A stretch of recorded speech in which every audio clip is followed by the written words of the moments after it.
সমস্যা নাই। শুরু করছেন না?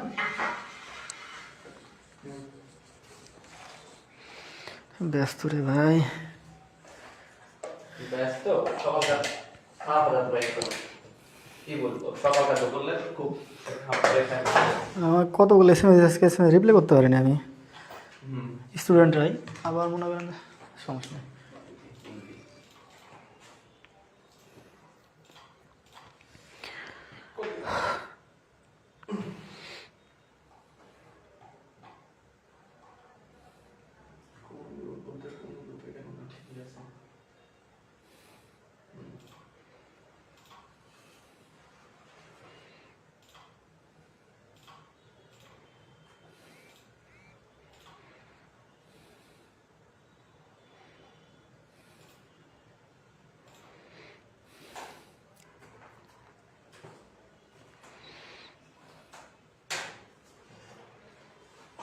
এইচএসসি টার্গেট ব্যাস না? এইচএসসি টার্গেট ব্যাস না? আচ্ছা, হ্যাঁ, আমি পাচ্ছিলাম না তখন।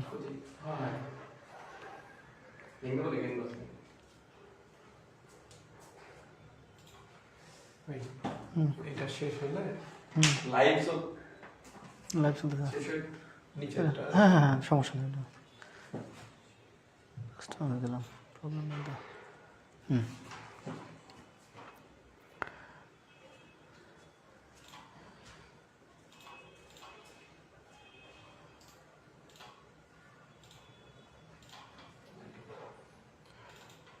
ভাই লাইভ আসেনি নাকি, না কেমন কি অবস্থা? আমি তো পাচ্ছি না। ও পাইছে মাত্র আসলো। হ্যাঁ, আসসালামু আলাইকুম, কেমন আছো তোমরা সবাই? এমসিকিউ একদম শর্টভাবে যেটা দেওয়ার দরকার, যেহেতু কালকেই পরীক্ষা, আগামীকাল। হ্যাঁ, যত দ্রুত সম্ভব আমি এমসিকিউগুলো সলভ দিব। আমি একটু আমার গ্রুপগুলোতে একটু শেয়ার দিয়ে নেই। তোমরা তোমাদের বন্ধুবান্ধবের উপকারের জন্য চাইলে গ্রুপ এটাকে একটু শেয়ার করতে পারো। সালাম দিচ্ছ অনেকেই, ফাতেমা আক্তার, সুমাইয়া বিনতে কুবরা, আচ্ছা অনেকেই সালাম দিয়েছো, সবার নাম নেওয়া সম্ভব না এখন। ওয়ালাইকুম আসসালাম, আলহামদুলিল্লাহ ভালো আছি, তোমরা সবাই কেমন আছো?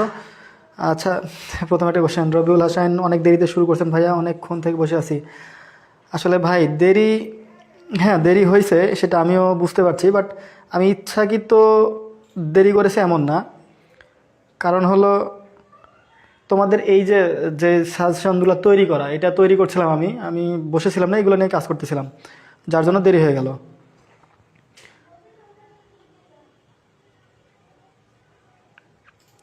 আমি একটু শেয়ার দিয়ে নেই, তোমরা চাইলে শেয়ার দিতে পারো। তবে মানে কারোর প্রেশার নাই বা ফোর্স করছি না, চাইলে প্রেশার দিতে পারো। আমি শেয়ার দিচ্ছি এই জন্যই, যারা ক্লাসটা দেখবে বা দেখার সুযোগ পাবে তাদের জন্য উপকার হবে। তো তোমরা চাইলে ক্লাসটাকে শেয়ার দিতে পারো।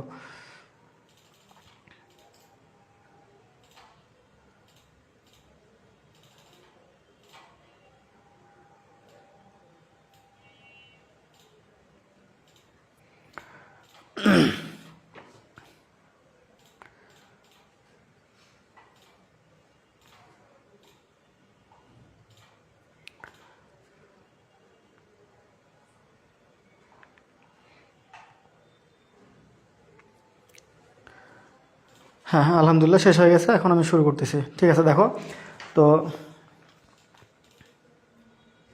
আচ্ছা, আমার আশায় আছি, এমসিকিউ পড়ি নাই।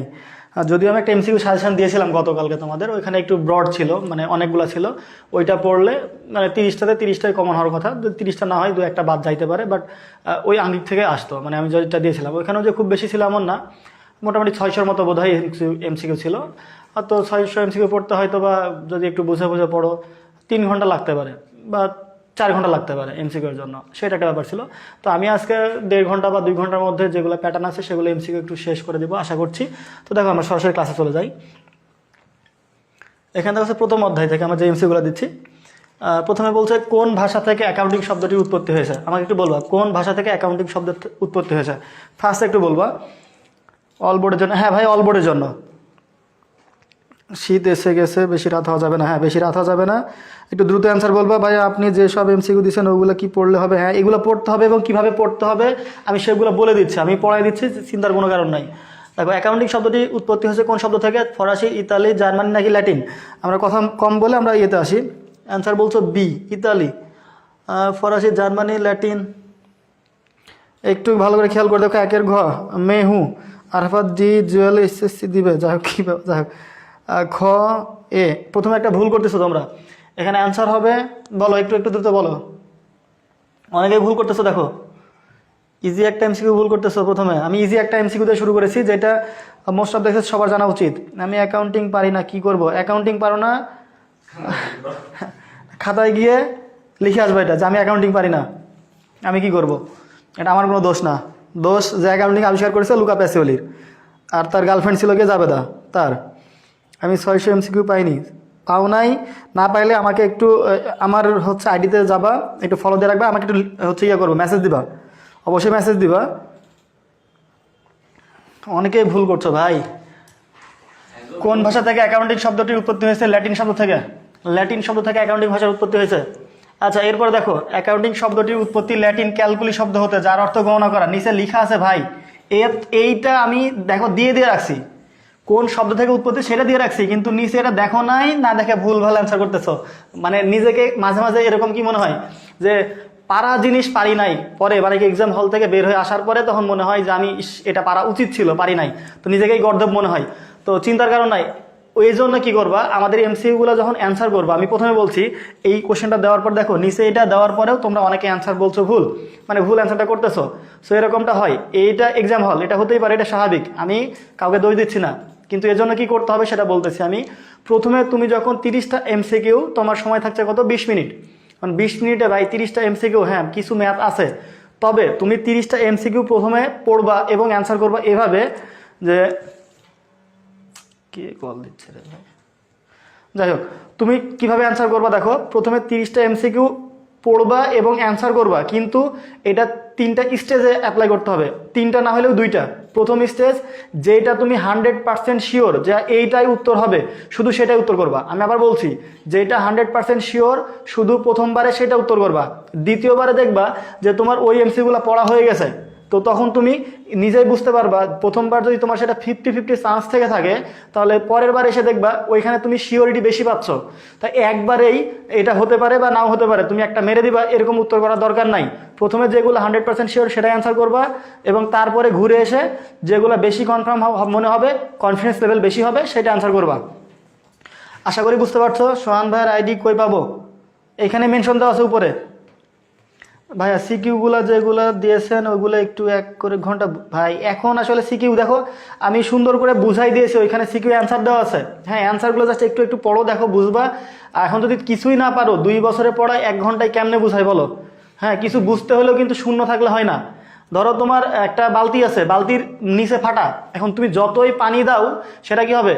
সেটা কখনোই ভর্তি হবে না, সম্ভব না।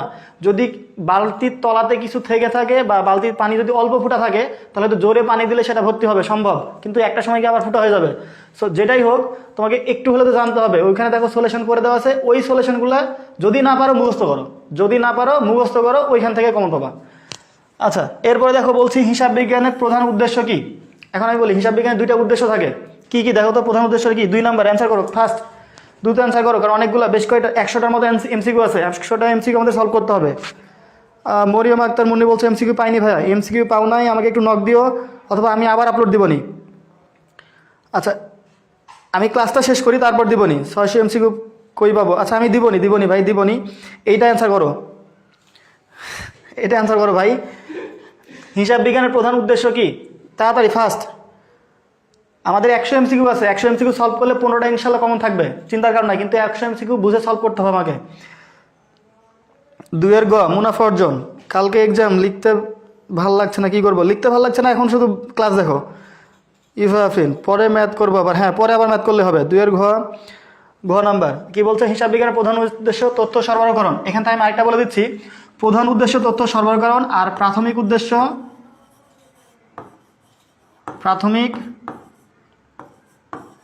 উদ্দেশ্য হচ্ছে লিপিবদ্ধ করা। কি করা? প্রাথমিক উদ্দেশ্য লিপিবদ্ধকরণ, এবং প্রধান উদ্দেশ্য হচ্ছে তথ্য সরবরাহকরণ। নেক্সট কোয়েশ্চেন, আমি একটু ফাস্ট পড়াবো, তোমরা একটু ফাস্ট কমেন্ট করবা kindly. 3 C, good. Mahua Silva 3 C বলছো। হিসাব তথ্যের অভ্যন্তরীণ ব্যবহারকারী কে? হিসাব তথ্যের অভ্যন্তরীণ ব্যবহারকারী কে? দেখো হিসাব তথ্যের অভ্যন্তরীণ ব্যবহারকারী কে হচ্ছে, একটু বলো ফার্স্ট। নাহিদ আফরিন বলছো 2 এর ডি।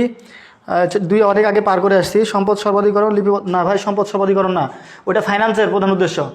আর হিসাব বিজ্ঞানের প্রধান উদ্দেশ্য হচ্ছে তথ্য সরবরাহ করা, আর প্রাথমিক উদ্দেশ্য হচ্ছে তথ্য লিপিবদ্ধ করা, মানে লেনদেনগুলোকে চিহ্নিত করে লিপিবদ্ধ করা, এটা হচ্ছে প্রাথমিক উদ্দেশ্য।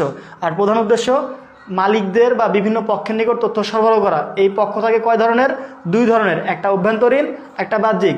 হিসাব তথ্যের ব্যবহারকারী দুই প্রকার, একটা অভ্যন্তরীণ, একটা বাহ্যিক। আবার বলছি, একটা অভ্যন্তরীণ, একটা বাহ্যিক। এখানে বলেছে অভ্যন্তরীণ ব্যবহারকারী নিচে কোনটি? অভ্যন্তরীণ ব্যবহারকারী পাওনাদার, মালিক, ক্রেতা, বিনিয়োগকারী। কে হবে? মালিক। আচ্ছা, সাইমন আলিফ রাফা বলছো 3-এর গ মালিক, 3-এর সি মালিক। গুড, সবাই মোটামুটি ভালো অ্যান্সার দিচ্ছ। 3-এর গ নাম্বার সি। এক মালিকানা, এটা একটু কথা আছে, এক মালিকানা ব্যবসায়ের জন্য মালিক যেহেতু একা নিজেই পরিচালনা করে, তো এক মালিকানা ব্যবসায়ের জন্য মালিক অভ্যন্তরীণ ব্যবহারকারী। কিন্তু যদি শেয়ার মালিক হয় বা যদি অংশীদারি ব্যবসায় হয়, সেক্ষেত্রে মালিক নিজে পরিচালনা করে না, এজন্য শেয়ার মালিক যারা হবে তারা বহিস্থ ব্যবহারকারী। সো এখান থেকে জাস্ট একটা এমসিকিউ দিয়েছি, একটা একটু এর সাথে সাথে, এখন ধরো আমি এইটাই এমসিকিউ দিয়েছি, এর বাইরে তো ভাই আসতে পারে। সো এইটা একটু দেখে নিবা। এখান থেকে কোনগুলো দেখবা, কোনগুলো বেশি ইম্পর্টেন্ট আমি বলে দিচ্ছি, এবং এখনই একবার দেখে নাও। দেখো, পরে আর দেখার সময় পাবা কিনা জানি না, এখনই দেখে নাও। যত ধরনের ব্যবস্থাপক আছে, অল ম্যানেজার্স আর ইন্টারনাল ইউজার্স, মানে যত ব্যবস্থাপক আছে সবাই অভ্যন্তরীণ ব্যবহারকারী।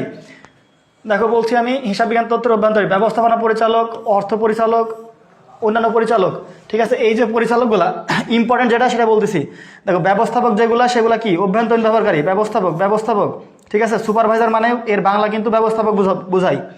আচ্ছা, এরপরে দেখো এখান থেকে এইটা একটু ইম্পর্টেন্ট, যে ট্রেজারার বা কোষাধ্যক্ষ, এইটা একটু ইম্পর্টেন্ট। এইখান থেকে যেটা মোস্ট ইম্পর্টেন্ট সেটা হচ্ছে আন্তঃনিরীক্ষক। দেখো আন্তঃনিরীক্ষক, আন্তঃনিরীক্ষক বলতে আমরাই যখন আন্তঃনিরীক্ষক বা কোনো নিরীক্ষক নিয়োগ দেই, তিনি যখন হচ্ছে কাজ করে আমাদের নিরীক্ষা করে দেখায়। আমি আরও ইজিলি বোঝাচ্ছি। ধরো আমার ব্যবসা প্রতিষ্ঠান, সরকার যে কোনো সময়ে কি করতে পারে? রেট দিতে পারে, দিয়ে যদি কোনো জালিয়াতি পাই বা কোনো ভুল পাই তাহলে কিন্তু জরিমানা করতে পারে। সো আমি কি করলাম, সরকারকে দেখানোর আগেই আমি একজনকে ডাক দিলাম, তাকে কিছু টাকা দিলাম, দিয়ে বললাম ভাই আপনি একটু দেখেন কোথাও ভুল হয়েছে কিনা আমার, যেমনটা আমরা কোথাও হিসাব রাখতে গিয়ে করি। তো তাকে ডাক দিয়ে বললাম যে আপনি একটু দেখেন, দেখে আসলে বোঝান। তো আমি অভ্যন্তরীণভাবে একজন নিরীক্ষক নিয়োগ দিলাম, এটা আমি নিজে নিয়োগ দিচ্ছি। সো এটা হচ্ছে অভ্যন্তরীণ ব্যবহারকারী বা অভ্যন্তরীণ বা আন্তঃনিরীক্ষক, তাই এটা অভ্যন্তরীণ ব্যবহারকারী। এবং যদি শুধু নিরীক্ষক বলে, যেমন এখানেও আছে দেখো, এই যে শুধু নিরীক্ষক, যদি শুধু নিরীক্ষক বলে তাহলে এটা কি হবে? বহিস্থ ব্যবহারকারী। এরপরে সম্ভাব্য অংশীদার, সম্ভাব্য বিনিয়োগকারী, বর্তমান বিনিয়োগকারী বা শেয়ার হোল্ডার, এই যেটা বলছিলাম শেয়ার মালিক, এরা কিন্তু বহিস্থ ব্যবহারকারী। মাথায় রাখি ওইটা, ঠিক আছে। তাহলে এখান থেকে যেটা আসবে সেটা কমন পাবে। এরপরে পরবর্তী কোশ্চেন দেখো, বাংলাদেশে পেশাদারি হিসাব নিয়ন্ত্রণ সংস্থা কোনটি? একটু বলো, ফার্স্ট বলো, বাংলাদেশে পেশাদারি হিসাব নিয়ন্ত্রণ সংস্থা কোনটি? 600 এমসিকিউ ভাই, পিডিএফ, হ্যাঁ আমি দিয়ে দিব ভাই, সমস্যা নাই। তোমরা অনেকে পাও নাই বলছো। 3টা এমসিকিউতে 12 মিনিট ভাই, প্রথম থেকে গেছে, ওই জন্য বলছি ফার্স্ট। হ্যাঁ ভাই, অবশ্যই সিলেবাস এগুলো আছে। বাংলাদেশে পেশাদারি হিসাব নিয়ন্ত্রণ সংস্থা কোনটি? বাংলাদেশে পেশাদারি হিসাব নিয়ন্ত্রণ সংস্থা যেটা, সেটা হচ্ছে আইসিএবি। দেখো যারা রাইট অ্যান্সার করছো মিলিয়ে নাও, যারা ভুল করছো দেখে নিবা, দ্রুত আগাইতে হবে। আইসিএবি, এইখানে কিছু কথা আছে, যে যেমন আইএএস কি, আইএফআরএস কি, বিএএস কি। বাংলাদেশের 2টা পেশাদারিত্ব সংস্থা, মানে পেশাদারিত্বের ডিগ্রি প্রদান করা হয়, সেই 2টা ডিগ্রি দেওয়া হয়। একটা হচ্ছে হিসাব বিজ্ঞানের উপরে, একটা হচ্ছে ব্যবস্থাপনা বা ম্যানেজমেন্টের উপরে। হিসাব বিজ্ঞান যেটাতে দেয় সেটাকে আমরা বলি আইসিএবি, আর ম্যানেজমেন্ট থেকে যেটা দেওয়া হয়, ম্যানেজমেন্টকে দেওয়া হয় যেটা, সেটা হচ্ছে আইসিএমএবি। এটা ভাই একটা সংস্থা, এটা একটা সংস্থা, মানে বাংলাদেশের যেটা পেশাদারিত্ব নিয়ন্ত্রণ সংস্থা। এখন বিষয় হচ্ছে এখানে আইএএস কি? আইএএস একটা মান, আইএস একটা মান। যেমন ধরো তোমাদের যে রেজাল্ট দেয়, result A plus, A grade, A minus, যে গ্রেড দিচ্ছে, এই গ্রেড কিন্তু এক একটা মান, কোন স্টুডেন্ট কেমন এইটা এই মান দিয়ে আমরা যাচাই করতে পারি। সো এখানে হিসাব বিজ্ঞানের তথ্যগুলা কোন মান অনুসারে হচ্ছে বা মান অনুসারে নিয়ে আসতে হবে, সেই মানগুলা বিষয় হচ্ছে, এই মানকে বলা হয় IAS অথবা বলা হয় IFRS, এটা বলা হয়। এই যে এইটা একই বিষয়। আর BS হচ্ছে বাংলাদেশ অডিটিং স্ট্যান্ডার্ড, এটা বেশি আপাতত না জানলেও চলবে, কিন্তু এইখানে CA ডিগ্রি আর CMA ডিগ্রি এই দুটো লাগবে, বাদ বাকিগুলোর দরকার নাই, চাইলে স্ক্রিনশট দিয়ে নিতে পারো। নেক্সট ভাই, MCQ খুব বেশি নাই, আমি এখানে মোটামুটি 100-র মতো MCQ দিয়েছি। লেনদেনের প্রধান বৈশিষ্ট্য কতটি? লেনদেনের প্রধান বৈশিষ্ট্য ফার্স্ট বলবা, লেনদেনের প্রধান বৈশিষ্ট্য কতটি? লেনদেনের টোটাল মোট বৈশিষ্ট্য 7টি। মোট বৈশিষ্ট্য কতটি? 7টি, কিন্তু প্রধান বৈশিষ্ট্য আমরা জানি প্রধান বৈশিষ্ট্য 3টি। প্রধান বৈশিষ্ট্য 3টি। আচ্ছা নেক্সট, মনে রাখতে হবে প্রতিটি লেনদেনই ঘটনা, কিন্তু প্রত্যেকটি ঘটনা লেনদেন নয়, এই বিষয়টা মাথায় রাখিও। হিসাব বিজ্ঞানের ইনপুট ও আউটপুট যথাক্রমে কি? ইনপুট কি আউটপুট কি? এটা হচ্ছে ইনপুট কি আউটপুট কি, আমাকে বলবা ইনপুট কি আউটপুট কি। দেখো তো, লেনদেন ও আর্থিক বিবরণী, লেনদেন ও আর্থিক বিবরণী, লেনদেন হচ্ছে ইনপুট আর আউটপুট কি? আর্থিক বিবরণীর মাধ্যমে যে লাভ ক্ষতি পাই সেটা হচ্ছে আমাদের আউটপুট। তাহলে ইনপুট কি? লেনদেন, আউটপুট হচ্ছে আর্থিক বিবরণী। এরপরে এখানে ব্যাপার আছে যেটা, ডেবিট নোট তৈরি করেন কে? একটা ইম্পর্টেন্ট কোশ্চেন, এখান থেকে একটা কোশ্চেন কমন হওয়ার কথা, এখান থেকে জাস্ট এই টপিক থেকে একটা কোশ্চেন কমন হওয়ার কথা, যে ডেবিট নোট তৈরি করেন কে? ডেবিট নোট তৈরি করে, মনে রাখার জন্য বলছি আমি, দেখো তোমরা একটু বলো ডেবিট নোট কে তৈরি করে? ডেবিট নোট তৈরি করে ক্রেতা। আমরা ক্রয় করলে কি করি? ক্রয় থেকে কিনে আসি, ক্রয় করে যে তাকে আমরা বলি ক্রেতা। আর ক্রয় করলেই কি করি আমরা? ডেবিট করি। সো ডেবিট নোটও তৈরি করে কি? ডেবিট, ক্রয়, ডেবিট একই, সমান্তরাল একই জিনিস। তাহলে ডেবিট নোট তৈরি করে কে? ক্রেতা। তাহলে ক্রেডিট নোট তৈরি করে কে? বিক্রেতা। এই বিষয়ে আরও ব্যাপার আছে, যদিও এখানে লেখা আছে যে ক্রয়কৃত পণ্য ফেরত দেওয়ার জন্য, আমি একটা পণ্য ক্রয় করলাম, এই পণ্যটা তার কাছে যদি ফেরত দেই যে কোনো কারণে, কেন ফেরত দিলাম? ধরো আমি ঢাকা থেকে একটা পণ্য কিনলাম, এই পণ্যটা তার নিকট ফেরত দিব, তো ফেরত দেওয়ার জন্য তো কোনো কারণ দেখাইতে হবে যে কেন ফেরত দিচ্ছি। তো আমি তার কাছে পণ্য ফেরত দিচ্ছি এবং কি কি পণ্য ফেরত পাঠাচ্ছি, কেন পাঠাচ্ছি, সেইগুলা একটা কাগজে বা একটা চিঠিতে লিখলাম, লিখে কি করতেছি? তার নিকট পাঠাই দিলাম। আমি আর বলছি তার নিকট পাঠাই দিলাম। তো এই যে পাঠালাম এবং বললাম যে আপনার কাছে যখন আমি ক্রয় করেছিলাম তখন আপনি কিন্তু টাকা পাইতেন, এখন কিন্তু আপনাকে টাকা দিব না, মানে আপনার হিসাবকে আমি কি করলাম? ডেবিট করলাম। যদি টাকা দিতাম তাহলে পাওনাদারকে ডেবিট করতাম, টাকা না দিয়ে পণ্য ফেরত দিয়েই বলছি ডেবিট করে দিলাম। সো এটাকে বলছি কি? Debit note. ঠিক একইভাবে ক্রেডিট নোট যখন পাওয়া যায় তখন। তো এই বিষয়ে আরেকটু ব্যাপার হচ্ছে, যেগুলো আমি জাস্ট তোমাদের জন্য সংক্ষেপে দিয়ে দিয়েছি, এইটা একটু স্ক্রিনশট দিয়ে নাও। এইটা একটু স্ক্রিনশট দিবা। দেখো স্ক্রিনশট দেওয়া হলে বলো যে এখান থেকে বিবরণ বলছি, ডেবিট নোট, ক্রেডিট নোট। দেখো পণ্য, ডেবিট নোটে কি? ফেরত দেওয়া হয়, আর ক্রেডিট নোটে কি? ফেরত পাওয়া যায়। ডেবিট নোটের মাধ্যমে পণ্য ফেরত দেওয়া হয়, আর ক্রেডিট নোটের মাধ্যমে কি? পণ্য ফেরত পাওয়া যায়। এরপরে কি আছে? তৈরি করে কে? ডেবিট নোট তৈরি করে কে? ক্রেতা। আর ক্রেডিট নোট তৈরি করে কে? বিক্রেতা। এরপরে কি বলছি? এটার নাম কি? চিঠিটি পাঠানো হয়, তাহলে চিঠি পাঠানো হয় কে? বিক্রেতার কাছে। ক্রেতা বিক্রেতার কাছে পাঠায়, আর বিক্রেতা কি করে? এটা ক্রেডিট নোটের ক্ষেত্রে ক্রেতার কাছে পাঠায়। এখন এই উৎস থেকে তৈরি করা হয়, মানে এই ডেবিট নোট দেখে কি তৈরি করা হয়? ডেবিট নোট দেখে তৈরি করা হচ্ছে ক্রয় ফেরত জাবেদা। আমি ক্রয়কৃত পণ্য ফেরত দিলাম এবং ডেবিট নোটের মাধ্যমে তাকে জানিয়ে দিলাম, আর ওই ডেবিট নোট আমি যখন তাকে জানাইলাম, ওই ডেবিট নোট দেখে আমি তৈরি করবো কি? ক্রয় ফেরত জাবেদা। আর ক্রেডিট নোট দেখে তৈরি করা হয় কি? বিক্রয় ফেরত জাবেদা। এবং দেখো অন্য কোনো নাম আছে কিনা এর? ডেবিট নোটের একটা নাম হচ্ছে দেনা চিঠি, আর ক্রেডিট নোটের একটা নাম হচ্ছে পাওনা চিঠি। আমি আবার বলছি, ডেবিট নোটের নাম কি? দেনা চিঠি, আর ওটা কি? পাওনা চিঠি। এরপরে কোন কালি তৈরি করা হয়? ডেবিট নোট তৈরি করা হয় লাল কালিতে। সম্পর্কের বিচ্ছেদ, আমি ক্রয় করেছিলাম বিশ্বাস করে, পণ্য ভেজাল দিয়েছে, সো আমি পণ্যটা ফেরত দিচ্ছি, তাহলে এটা কি? লাল কালিতে, মানে সম্পর্কের বিচ্ছেদ করছি, আমি আর আপনার কাছে পণ্য ক্রয় করবো না। আর ক্রেডিট নোট তৈরি করার জন্য কোনো কালি আপাততভাবে নাই, কিন্তু তৈরি করলে সে নীল কালিতে অনেক সময় তৈরি করা থাকে, যদি অপশন থাকে তাহলে নীল কালি বলবো।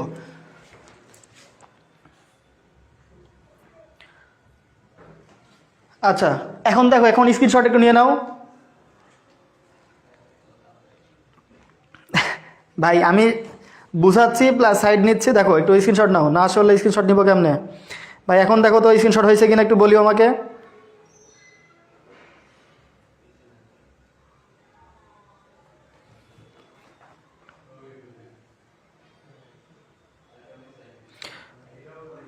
হ্যাঁ হ্যাঁ, তাসনিয়া আফরোজ বলছো ভাই আপনি যে 12টা সিকিউ দিয়েছেন ওইগুলা থেকে কি 3 থেকে 4টা প্যাটার্ন কমন পড়বে? হ্যাঁ, আমার টার্গেট ইনশাল্লাহ মিনিমাম 5টা প্যাটার্ন কমন পড়বে, সেখানে 4টা কমন পড়বে ইনশাল্লাহ, আশা করছি আমি তাই, এবং ইনশাল্লাহ পড়বেই, কারণ এর বাইরে কোশ্চেন দেওয়ার কোনো অপশান নাই।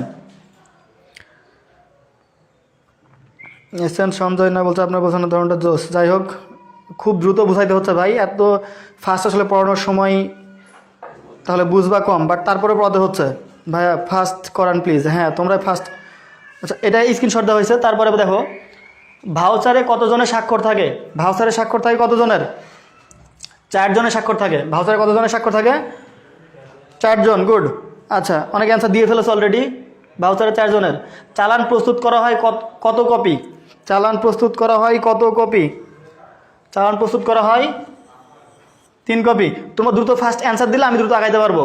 চালান প্রস্তুত করেন ক্রেতা এবং চালানের মূল কপি ক্রেতার নিকট পাঠানো হয়। এটা মাথায় রাখিও, চালানের মূল কপি পাঠানো হয় ক্রেতার নিকট, বিক্রেতার কাছে অনুলিপি থাকে। ওকে, এরপর দেখো বাদবাকিগুলো একটু বলেছি আমি, যে cash memo 2 copy, voucher 2 copy প্রস্তুত করা হয়, সবগুলো 2 কপি, মূল কপি ক্রেতার নিকটই পাঠানো হয়।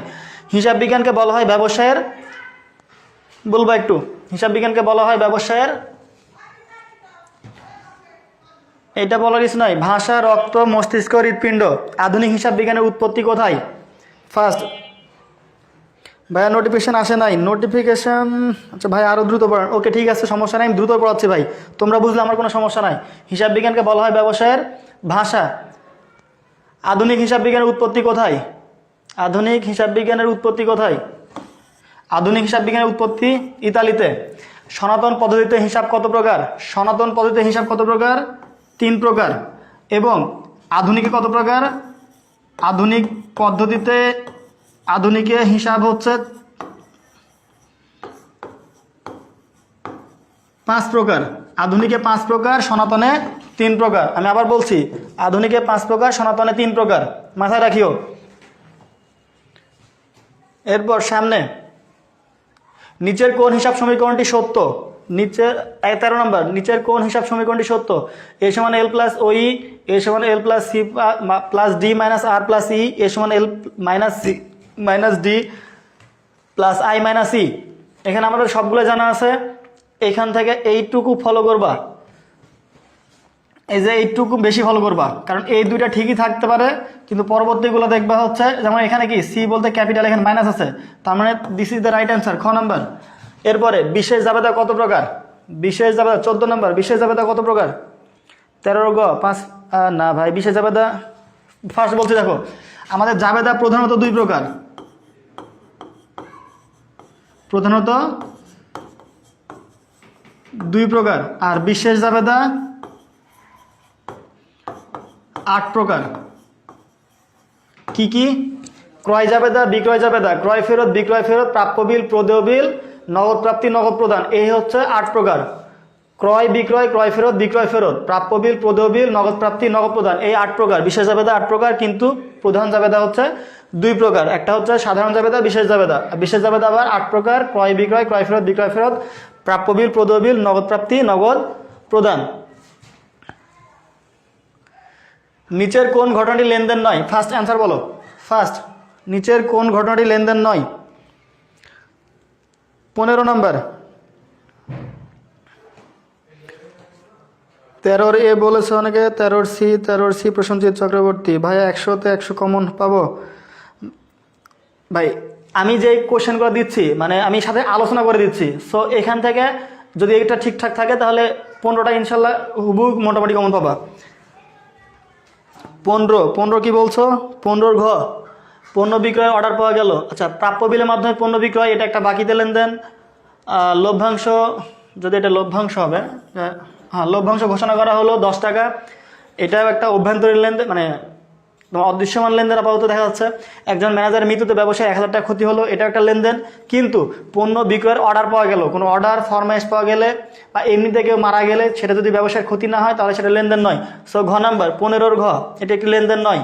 16 নম্বর অবচয় একটি কি? অবচয় একটি 16 নম্বর অবচয় একটি অনগদ লেনদেন, অদৃশ্যমান লেনদেন, আন্ত লেনদেন। 16-2 মানে শুধুমাত্র 2 ও 3 বা শুধু অদৃশ্যমান লেনদেন। 15D ঠিক আছে, যারা যারা 15D অ্যান্সার করছো ঠিক আছে। 16 নম্বর ফার্স্ট বলবা। 16 অবচয় একটি অনগদ লেনদেন, অদৃশ্যমান লেনদেন, আন্ত লেনদেন সবগুলাই। অ্যান্সার নাম্বার ঘ 1, 2 ও 3 অনগদ, অদৃশ্যমান, আন্ত লেনদেন। হিসাব বিজ্ঞানের মূল ভিত্তি কি? দেখো এখানে কথা আছে হিসাব বিজ্ঞানের মূল ভিত্তি। হিসাব বিজ্ঞানের মূল ভিত্তি এখানে যেগুলো আছে লেনদেন নাকি দুতরফা দাখিলা পদ্ধতি নাকি চালান নাকি সবগুলো। হিসাব বিজ্ঞানের মূল ভিত্তি আমরা এখানে লেনদেন, this is the right answer. হিসাব বিজ্ঞানের মূল ভিত্তি কি? লেনদেন। ফার্স্ট অ্যান্সার করা উচিত ছিল তোমাদের। 16-17 যেগুলো অ্যান্সার মানে কোশ্চেন দেখতে পারবা সেগুলো অ্যান্সার করে দিবা। 16 ঘ 1, 2, 3 হবে 16 নম্বর। গুড। নওশিন নাজমুন্নাহার 16 ক। 16 ক না ভাই, যেগুলো ভুল করছে একটু দেখে নাও। অবচয় একটি অনগদ, আন্ত এবং হচ্ছে অদৃশ্যমান লেনদেন। এইগুলাই পরীক্ষায় আসবেনি, পরে না পারলে তখন মাথা চাপলাইতে হবে, পাছাও চাপলাইতে হবে। মাথা রাখি ওইগুলা। অবচয় একটি অনগদ, অদৃশ্যমান এবং আন্ত লেনদেন। আচ্ছা, হিসাব বিজ্ঞানের মূল ভিত্তি কি? হিসাব বিজ্ঞানের মূল ভিত্তি লেনদেন। আমি আবার বলছি হিসাব বিজ্ঞানের মূল ভিত্তি কি? লেনদেন। কিন্তু দেখো হিসাব রক্ষণের মূল ভিত্তি আবার কিন্তু লেনদেন আছে। এখানে একটা ব্যাপার আছে, হিসাব বিজ্ঞানের মূল ভিত্তি লেনদেন। যদিও এখানে একটা কখনো কখনো দেখবা যে দুতরফা দাখিলা পদ্ধতি অ্যান্সার করা আছে। তো এখানে বলি যে যদি আমাদের লেনদেন এখানে না থেকে থাকে, যদি এটা আমাদের না থেকে থাকে তখন কিন্তু দুতরফা দাখিলা পদ্ধতি অবশ্যই অ্যান্সার হবে। আর হিসাব রক্ষণে অনেকগুলো ভিত্তির ব্যাপার আছে, যেমন হিসাব রাখা হয় কোন ভিত্তিতে? বকেয়া ভিত্তিতে। আবার হচ্ছে হিসাব রাখি আমরা যেটা কার উপর ভিত্তি করে? দুতরফা দাখিলার উপর ভিত্তি করে। হিসাব বিজ্ঞানটা আসলে প্রতিষ্ঠিত কার উপরে? দুতরফা দাখিলার উপর ভিত্তি করে কিন্তু হিসাব বিজ্ঞানটা প্রতিষ্ঠিত। কারণ তোমার হচ্ছে কি হয়েছে 1K এর উপর। হ্যাঁ 1K। আচ্ছা যাই হোক, 18 নম্বর দেখো, রঙিন সুতায় গিট দিয়ে হিসাব রাখতো কোন অধিবাসীরা? ভাই পেরুর অধিবাসী, খুব দ্রুত, পেরুর অধিবাসী। এরপর দেখো আছে আমি আবার বলছি যদি লেনদেন এখানে না থাকে তাহলে কিন্তু এটাই অ্যান্সার হবে, এটাই অ্যান্সার হবে। আবার বলছি হিসাব রক্ষণের মূল ভিত্তি কিন্তু লেনদেন, এটা মাথায় রাখতে হবে। এরপরে দেখো এই কোশ্চেনটা অ্যান্সার করবা, এটা খুবই গুরুত্বপূর্ণ একটা কোশ্চেন। GAAP গ্যাপ এর পূর্ণরূপ কি? গ্যাপ এর পূর্ণরূপ কি? এখান থেকে আরেকটা কোশ্চেন আমি তোমাকে বলছি, হিসাব বিজ্ঞানের 3টি সি দ্বারা কি বোঝায়? হিসাব বিজ্ঞানের 3টি সি দ্বারা কি বোঝায়? এইটা একটু দেখে যাবা, এইটা must. 18C generally accepted accounted principles. 19 number first বলো। 19 ভাই তাড়াতাড়ি ফার্স্ট।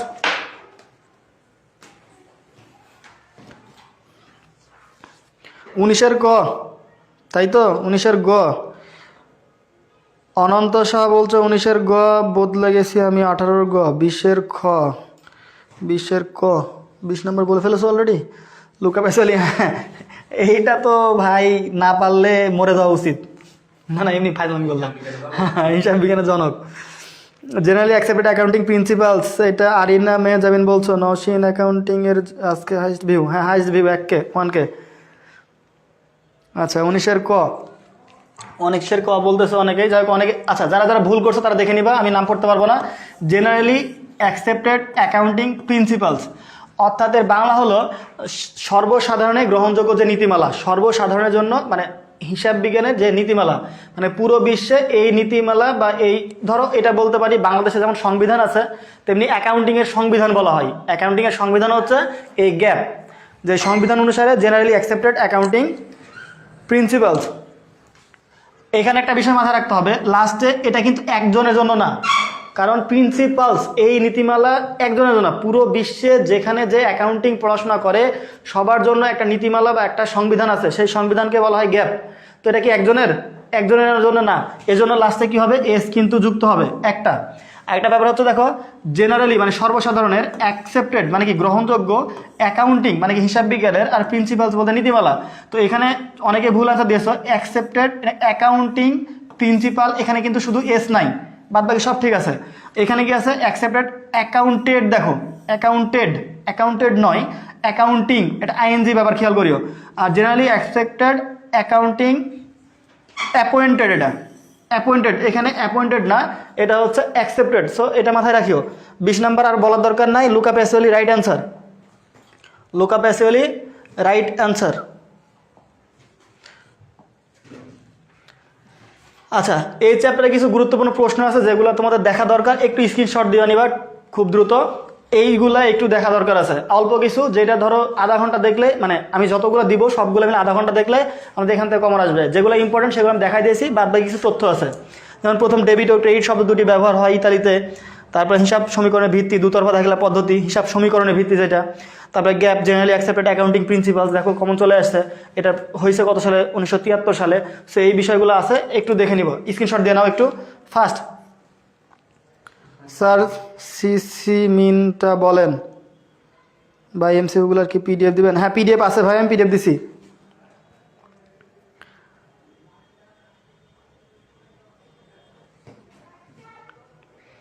গুড।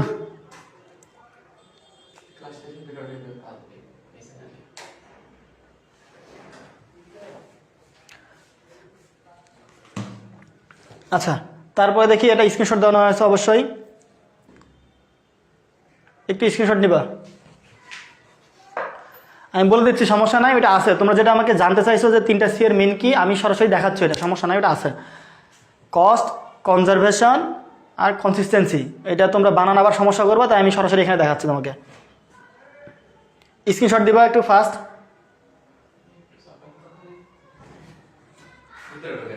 ভিতরে ঢুকবো, এখানে দেখা যাবে?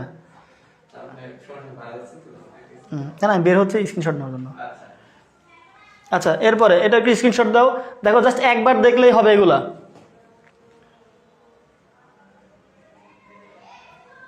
ফার্স্ট স্ক্রিনশট নিবা একটু ফাস্ট।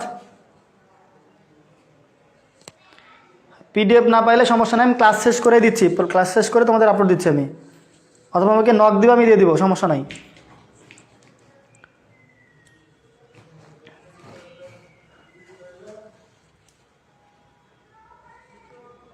এই যে দেখো, যেটা তোমরা চাইছিল সেটা দেখো, এটা বলছিলাম 3টা সি, হিসাব বিজ্ঞানের 3টা সি, কস্ট, কনজারভেশন আর কনসিস্টেন্সি। কনজারভেটিজম এবং কনসিস্টেন্সি।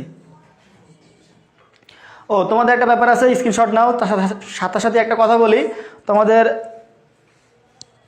এ ইউনিট, বি ইউনিট বাদ, যাক তোমাদের তো সি ইউনিটে আছে, সি ইউনিটে অ্যাডমিশনের ভর্তি চলছে। তোমাদের ভর্তি কোর্স ফি হচ্ছে 2999 টাকা, কিন্তু 500 টাকা ডিসকাউন্ট, এখন 2499 টাকা ভর্তি চলছে। আমি আবার বলছি, 2999 টাকা কোর্স ফি, ঠিক আছে, কিন্তু এখান থেকে ডিসকাউন্টে এখন বর্তমানে ভর্তি চলছে 2499 টাকা। এইভাবে বলার জন্য আমি দুঃখিত, তারপরে বলতেছি যে অনেকে না জানতে ইচ্ছা হতে পারে, পরে আবার কেউ বলতে পারো ভাইয়া আপনি পড়ান বাট বললেন না একবারও, দ্যাটস ওয়াই বললাম। হ্যাঁ, ভর্তি হবা না, বা সে তোমার ডিসিশনের উপর, তোমার চিন্তাভাবনা আলাদা, বাট আজকে ক্লাস করো, কালকে পরীক্ষা। বাট পরীক্ষার পরে গেলে কিন্তু আর ডিসকাউন্টটা থাকবে না, এইটাই ব্যাপার। দেখো লাস্টেগুলো একটু ফাস্ট নিও, শেষ। মজুত পণ্য, চলতি এবং বাস্তব সম্পত্তি খেয়াল রাখিও। আর কপিরাইট, ট্রেডমার্ক, গ্রন্থসত্ত্ব, স্থায়ী ও অস্পর্শনীয় সম্পত্তি। ভাই এখান থেকে কোশ্চেন যখন হবে আমাকে আবার বলিও না ভাই কোশ্চেন কমন পড়েনি, এখান থেকে যখন কোশ্চেন কমন পড়বে আমাকে জাস্ট এগুলো একবার দেখে গেলে কিন্তু পারবে, একবার দেখে যেও।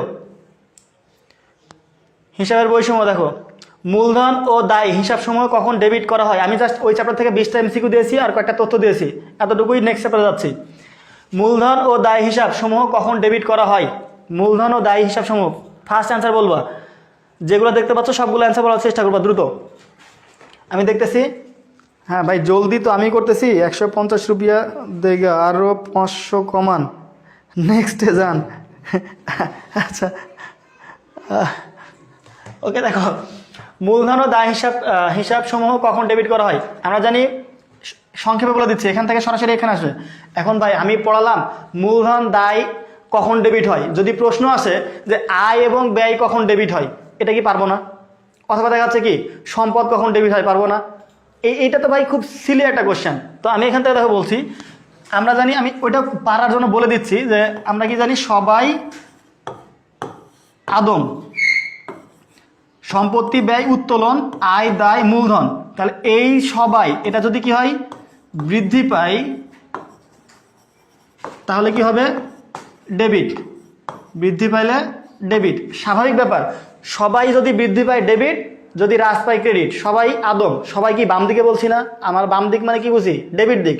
তাহলে সবাই বৃদ্ধি পেলে ডেবিট, হ্রাস পেলে ক্রেডিট। আর আদম তো ক্রেডিট দিকেই আছে, তাহলে এটা বৃদ্ধি পেলে কি, এটা বৃদ্ধি পেলে ক্রেডিট আর হ্রাস পেলে ডেবিট। তাহলে সম্পদ ব্যয় উত্তোলন বৃদ্ধি পেলে ডেবিট, হ্রাস পেলে ক্রেডিট, আয় দায় মূলধন বৃদ্ধি পেলে ক্রেডিট, হ্রাস পেলে ডেবিট। উল্টা, ডেবিট ও ক্রেডিট শব্দ দুটি কোন ভাষা থেকে এসেছে? আমি আর বলার দরকার নাই, তোমরাই বলবা, আমার বলার দরকার নাই, একটু আগে দেখা আসলাম আমি। আচ্ছা, তোমরা বলো। আচ্ছা, 23 নাম্বার, কোনটি হিসাব চক্রে ঐচ্ছিক ধাপ? বিপরীত দাখিলা, সমন্বিত দাখিলা ও কার্যপত্র, বিপরীত দাখিলা ও কার্যপত্র, কোনটা হবে? এখানে দেখো, সমন্বিত যে দাখিলা এটা কিন্তু বাধ্যতামূলক ধাপ, কার্যপত্র যদি ঐচ্ছিক ধাপ, সমন্বিত দাখিলা মানে বাধ্যতামূলক, এজন্য এটা অপশন বাদ, এটা হলো না। বিপরীত দাখিলা, হ্যাঁ এটা একটা ঐচ্ছিক ধাপ, কিন্তু এখানে কার্যপত্র আছে, এটা ঐচ্ছিক ধাপ। এখানে বলছে বিপরীত দাখিলা ও কার্যপত্র দুইটাই আছে, তার মানে এটাও রাইট করছে, এটাকেও রাইট করছে, তার মানে this is the right answer. ওই জন্য সবগুলো অপশন পড়ে তারপরে উত্তর করবা। হ্যাঁ, বিপরীত দাখিলা কার্যপত্র দুটাই কি ঐচ্ছিক ধাপ। মিশ্র দাখিলার কয়টি হিসাব খাত জড়িত থাকে? মিশ্র দাখিলা মানে কি সেটা কি বোঝো? মিশ্র দাখিলা যখন হচ্ছে আমাদের সরল জাবেদা, আমাদের জাবেদাকে যদি গঠন অনুসারে ধরি তাহলে দুই প্রকার, গঠন অনুসারে দুই প্রকার, একটা সরল জাবেদা, একটা মিশ্র জাবেদা। সরল জাবেদা মানে হলো যে যখন একটা ডেবিট হিসাব খাত আর একটা ক্রেডিট হিসাব খাত থাকবে, অর্থাৎ ধরো জাবেদা থাকলে এরকম যে ক্রয় হিসাব ডেবিট আর নগদান হিসাব ক্রেডিট। এখানে কয়টা হিসাব খাত আছে? জাস্ট দেখো, একটা ডেবিট আর একটা ক্রেডিট। যখন এরকম দুইটা হিসাব খাত থাকবে তখন তাকে আমরা বলবো সরল জাবেদা। কিন্তু যদি এরকম থাকে, যদি আমি নগদে ক্রয় বাকিতে ক্রয় একসাথে করি, তখন এরকম হয় যে ক্রয় হিসাব ডেবিট, নগদান ক্রেডিট, আবার কি প্রদেয় হিসাব ক্রেডিট। যদি এরকম তিনটা হিসাব খাত থাকে একটা জাবেদার মধ্যে, একটা দুইটা তিনটা, তখন তাকে বলা হয় মিশ্র জাবেদা। মিনিমাম কয়টা? দুইটার বেশি থাকবে। তাহলে কি বলছে আমি, মিশ্র দাখিলায় কয়টি হিসাব খাত জড়িত থাকে? তাহলে একটি থাকে, দুটি থাকে, চারটি থাকে, তিনটা থাকে। তাহলে মিনিমাম কয়টা থাকবে?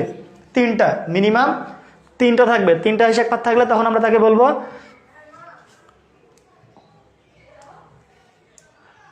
এরপরে ফার্স্ট, বিক্রয় বই ও বিক্রয় হিসাবের মধ্যে পার্থক্য।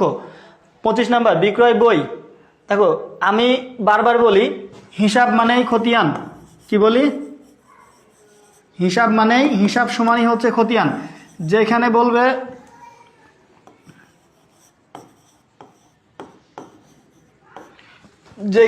হিসাব, ক্রয় হিসাব মানে ক্রয় খতিয়ান, বিক্রয় হিসাব মানে বিক্রয় খতিয়ান, ব্যাংক হিসাব মানে ব্যাংকের খতিয়ান, যদি উত্তোলন হিসাব মানে উত্তোলনের খতিয়ান। সো যেটারই হিসাব বলবে মানে সেটাই খতিয়ান। দ্যাটস ওয়াই 22-এর সঠিক উত্তর কি? আমি তো 22 পার করে চলে আসছি। যাই হোক, ইতালি। আচ্ছা, হিসাব সমান কি খতিয়ান। তো এখানে আমাদের ব্যাপারটা হচ্ছে কি, যে বিক্রয় বই, আর বই মানে কি? বই মানে হচ্ছে জাবেদা বই। বই বলতে কি? জাবেদা বই। তাহলে যখন বলবো বিক্রয় বই, তার মানে এটা একটা জাবেদা, আর বিক্রয় হিসাব তার মানে এটা একটা কি? খতিয়ান। তাহলে বিক্রয় বই বিক্রয় হিসাবের মধ্যে পার্থক্য। এখানে দেখো এদের মধ্যে কোনো পার্থক্য নাই, প্রথমটি জাবেদা, পরটি খতিয়ান। This is the right answer. তোমরা অ্যান্সারগুলো লিখিও, আমি দেখতেছি সবগুলোর নাম পড়তে পারছি না, বাট অ্যান্সারগুলো যখনই দেখতে পারবা প্রশ্ন সাথে সাথে লিখবা, তাহলে আমি আর দ্রুত পড়াইতে পারবো। অ্যান্সারগুলো লিখিও। সবার নাম পড়তেছি না, কিন্তু আমি অ্যান্সারগুলো দেখতেছি। যেমন সানিয়া সামি বলছো গ নাম্বার, রোজি বলছো 25-এর খ নাম্বার, হিসাব বিজ্ঞান বঙ্গবন্ধু, বা ভালো। শামীমা আক্তার রূপা গ, অনেকে গ অ্যান্সার করছো 1। তাহলে হ্যাঁ, প্রথমটি জাবেদা, পরেরটি খতিয়ান। এই যে তোমরা রাইট অ্যান্সার করছো, আমি অ্যান্সারগুলো দেখতেছি। ফার্স্ট একটু অ্যান্সার করবা। আয়কর প্রদান করা হলে এর জাবেদা কি হবে? আয়কর, যে কথাটা আমি বারবার বলি, আয়কর। তাহলে বিষয় হচ্ছে, এই যখন আমাকে আয়করের কথা বলা হলো, তার মানে এক মালিকানা ব্যবসায়ের আয়কর। তো এক মালিকানা ব্যবসায়ের মালিকের আয়কর দিতে হয়। ব্যবসায় কি নিবন্ধিত? এক মালিকানা ব্যবসায় কিন্তু কোনো নিবন্ধনের দরকার পড়ে না, কোনো রুলস রেগুলেশনের মধ্যে পড়ে না, কোনো আইন নাই। আমি আবার বলছি, এক মালিকানা ব্যবসায় কোনো আইন নাই। তাহলে এক মালিকানা ব্যবসায়ের নামে কোনো ট্যাক্স দেওয়ার দরকারও নাই, মানে কোনো কর দেওয়ার দরকারও নাই। তাহলে এক মালিকানা ব্যবসা নাই, মালিকের নামে নিবন্ধিত হয়, মানে মালিকের নাম, দায়িত্বকার মালিকের ট্যাক্স দেওয়া লাগবে। তো মালিকের ট্যাক্স ব্যবসা থেকে কেন দিবে? তো এই যে আয়করটা দেওয়া হচ্ছে সেটা কি মালিকের টাকা দেওয়া লাগবে, সেই টাকাটা ব্যবসা থেকে তুলে নিয়ে দিচ্ছে, মানে এটা উত্তোলন। তো জাবেদা কি হবে? উত্তোলন হিসাব ডেবিট, উত্তোলন হিসাব ডেবিট, উত্তোলন হিসাব ডেবিট। ব্যবসা থেকে নগদ টাকা চলে গেছে, নগদান হিসাব credit. This is the right answer. উত্তোলন ডেবিট, নগদান। ভাইয়া একটু আস্তে পড়ান, মাথায় কিছু ঢুকছে না। এই তো ভাই, কাল সকালে তুমি অন্ধকার দেখবে, কাল সকালে আস্তে আস্তে তো পড়াবো। আমি তো আস্তেই পড়াই, আমি আমার স্বভাব বিরুদ্ধ পড়াচ্ছি এখন। হ্যাঁ, স্বভাব বিরুদ্ধ পড়াচ্ছি। যদিও আস্তে পড়ালেও শেষ হবে, হয়তো 20 মিনিট বেশি লাগবে। হ্যাঁ, উত্তোলন ডেবিট, নগদ টাকা ব্যবসা থেকে চলে গেল, তাই নগদান হিসাব কি ক্রেডিট। তাহলে যেহেতু আমাদের এটা ব্যবসায়ের টাকা দেওয়ার না, মালিকের টাকা, মালিকের আয়কর দিতে হবে, তাই উত্তোলন ডেবিট, ব্যবসায় মূলধন যেটা যাচ্ছে নগদ টাকা চলে যাচ্ছে, তাই নগদান হিসাব ক্রেডিট। Right answer 1। দেখো, বিল বাট্টাকরণ বা প্রত্যাখ্যান জড়িত দাখিলা কোন বইতে লেখা হয়? এখন বিষয় হচ্ছে আমাদের বিশেষ জাবেদার কথা কয়টা বলেছি? 8টা। কয়টা? 8টা। ক্রয়, বিক্রয়, ক্রয় ফেরত, বিক্রয় ফেরত, প্রাপ্য বিল, প্রদেয় বিল, নগদ প্রাপ্তি, নগদ প্রদান। তাহলে এই 8টার জন্য যে বিশেষ জাবেদা আছে, 8টা বিশেষ জাবেদা 8টার জন্য। মানে বিশেষ মানুষ নামে কি বা বিশেষ বলতে কি বোঝায়? ধরো বিশেষ দিন, তো বিশেষ দিন কি ওই কাজে কোনো একটা ব্যাপার আছে, মানে বিশেষ দিন বলতে ধরো সেই বিশেষ দিন তোমার আব্বুর বা আম্মুর কারো বাদ দেয়, এই জন্য তোমার কাছে বিশেষ। অথবা দেখো, যদি বলি বিশেষ কাজে যাচ্ছি বা তোমার সাথে আমার বিশেষ কথা আছে, তার মানে কি তাকে শুধু তার সাথেই আছে, এই জন্য তাকে ডেকে ডেকে একা একা নিয়ে যাবা, অন্য কাউকে যাতে সেই কথাটা না জানে। তাহলে বিশেষ মানে হলো ওইটা সিঙ্গুলার কাজই হয়, ওই এছাড়া অন্য কোনো কাজে হয় না। তিনি আমার বিশেষ কাস্টমার, ঠিক আছে, তার মানে উনি শুধুমাত্র ওনার সাথে আমার একটু কথাবার্তা হবে। তো বিশেষ বলতে শুধু, যেমন ক্রয় জাবেদার কথা যদি বলি, ক্রয় জাবেদা কি একটা বিশেষ জাবেদা। তাহলে ক্রয় জাবেদা শুধু কি কি বসবে? শুধু বাকিতে পণ্য ক্রয়, বাকিতে পণ্য ক্রয় বসবে। একটু খেয়াল করিও, কারণ এটা বোঝার দরকার আছে। এখান থেকে কোশ্চেন আসে একটা, যে ক্রয় জাবেদা তার মানে কি বিশেষ জাবেদা, কিন্তু এই জাবেদাতে কি যাবে? তাহলে শুধু বাকিতে হইতে হবে, সেটা আবার পণ্য ক্রয় করলে শুধু ক্রয় জাবেদায় বসবে। কিন্তু যদি আমি এখানে বাকিতে ক্রয় না করে যদি নগদে ক্রয় করি, তাহলে কোন জাবেদায় বসবে? যদি নগদে ক্রয় করি, কোন জাবেদায় বসবে? 27 গ নাম্বার, বিল বাট্টাকরণ ও প্রত্যাখ্যানজনিত দাখিলা কোন বইতে লেখা হয়? 27 ফারহান আহমেদ জবান, বিগ ফ্যান ভাইয়া। বিশেষ মানে স্পেশাল, হ্যাঁ বিশেষ মানে স্পেশাল সেটা বুঝি, কিন্তু এখান থেকে আমি একটা বিষয় বোঝাচ্ছি। আচ্ছা আচ্ছা, একটু আস্তেই পড়াই। বিশেষ মানুষের জন্য বিশেষ, বিশেষ তো বিশেষ মানে যার জন্য তৈরি। ধরো তুমি একটা বিশেষ গাড়ি তৈরি করেছো, তোমার ফেভারিট মানুষকে গিফট দিবা, সেটা তোমার আব্বু হতে পারে, আম্মু হতে পারে, বা তোমার ভালোবাসার মানুষ হতে পারে।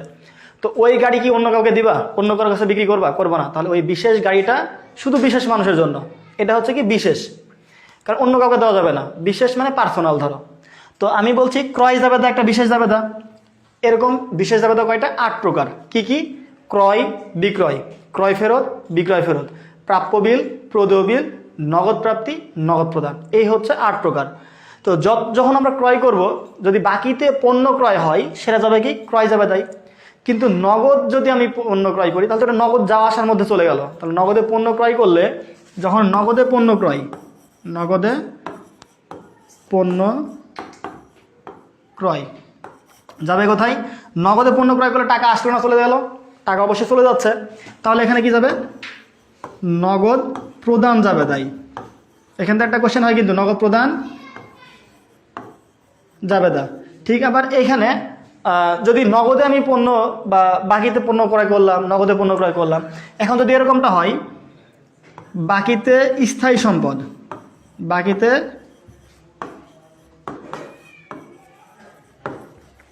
স্থায়ী সম্পদ ক্রয় করি, তাহলে কোন জাবেদায় বসবে?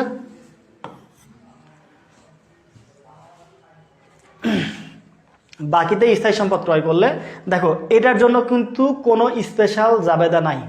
যেমন আমি কথা বলি, মানে ভালোবাসা দিবসের দিনে বা স্পেশাল দিনে, ঈদের দিনে, যে যার প্রিয় মানুষকে ধরো কল দিচ্ছে বা কথা বলছে, জাস্ট বোঝানোর জন্য বলতেছি। তো যার কেউ নাই তার কি সাধারণ মানুষ, যেমন আমি কি করব, ধরো মনে করো বিন্দাস ঘুরে বেড়াবো এমনিতেই, যার কেউ নাই সাধারণ বন্ধু বান্ধবের সাথে ঘুরে বেড়াবো। আর যার বিশেষ মানুষ আছে সে বিশেষ মানুষের সাথে যাবে। তো এটা বলছি কি, যখন কারো বিশেষ থাকে না তখন কোথায় যাবে? সাধারণ মানুষের সাথে ঘুরবে।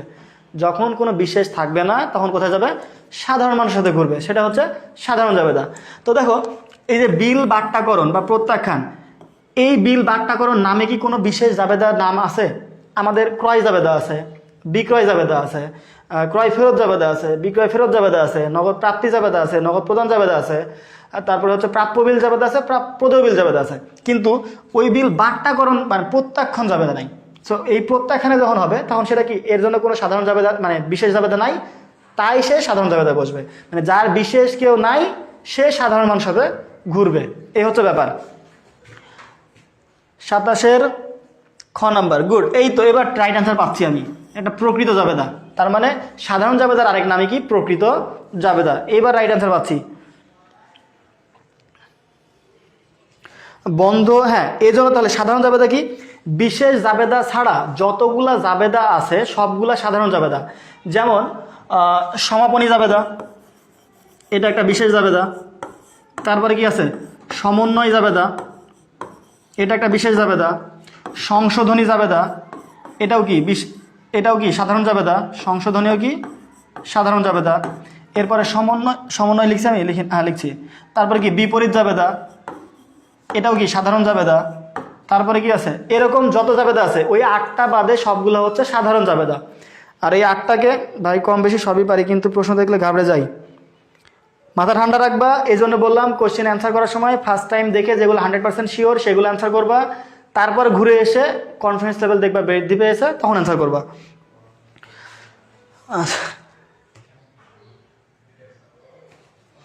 এরপর দেখো, দাগ কাটা চেকের বিনিময়ে 20,000 টাকার পণ্য, ভাই ম্যাথে এখনো যাই নাই আমি, আস্তে আস্তে ম্যাথে যাবো।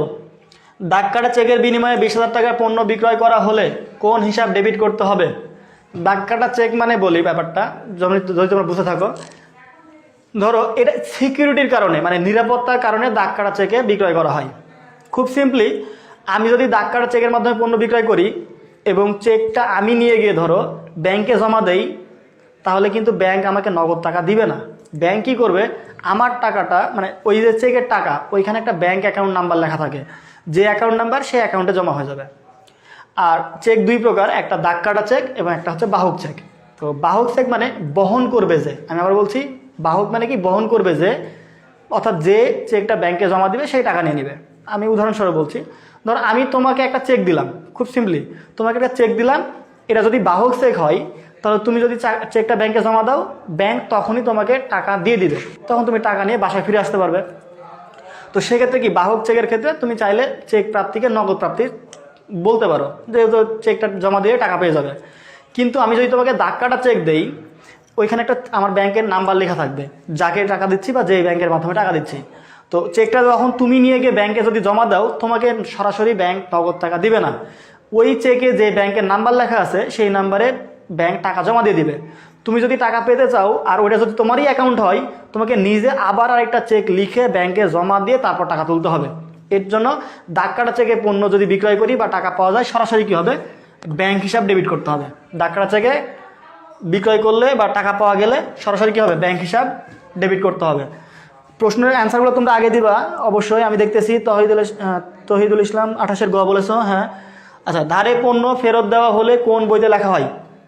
দেখো একটু আগেই বললাম আমি, ধারে পণ্য মানে ধারে কৃত পণ্য ফেরত দেওয়া হলে কোন বইতে লেখা হয়?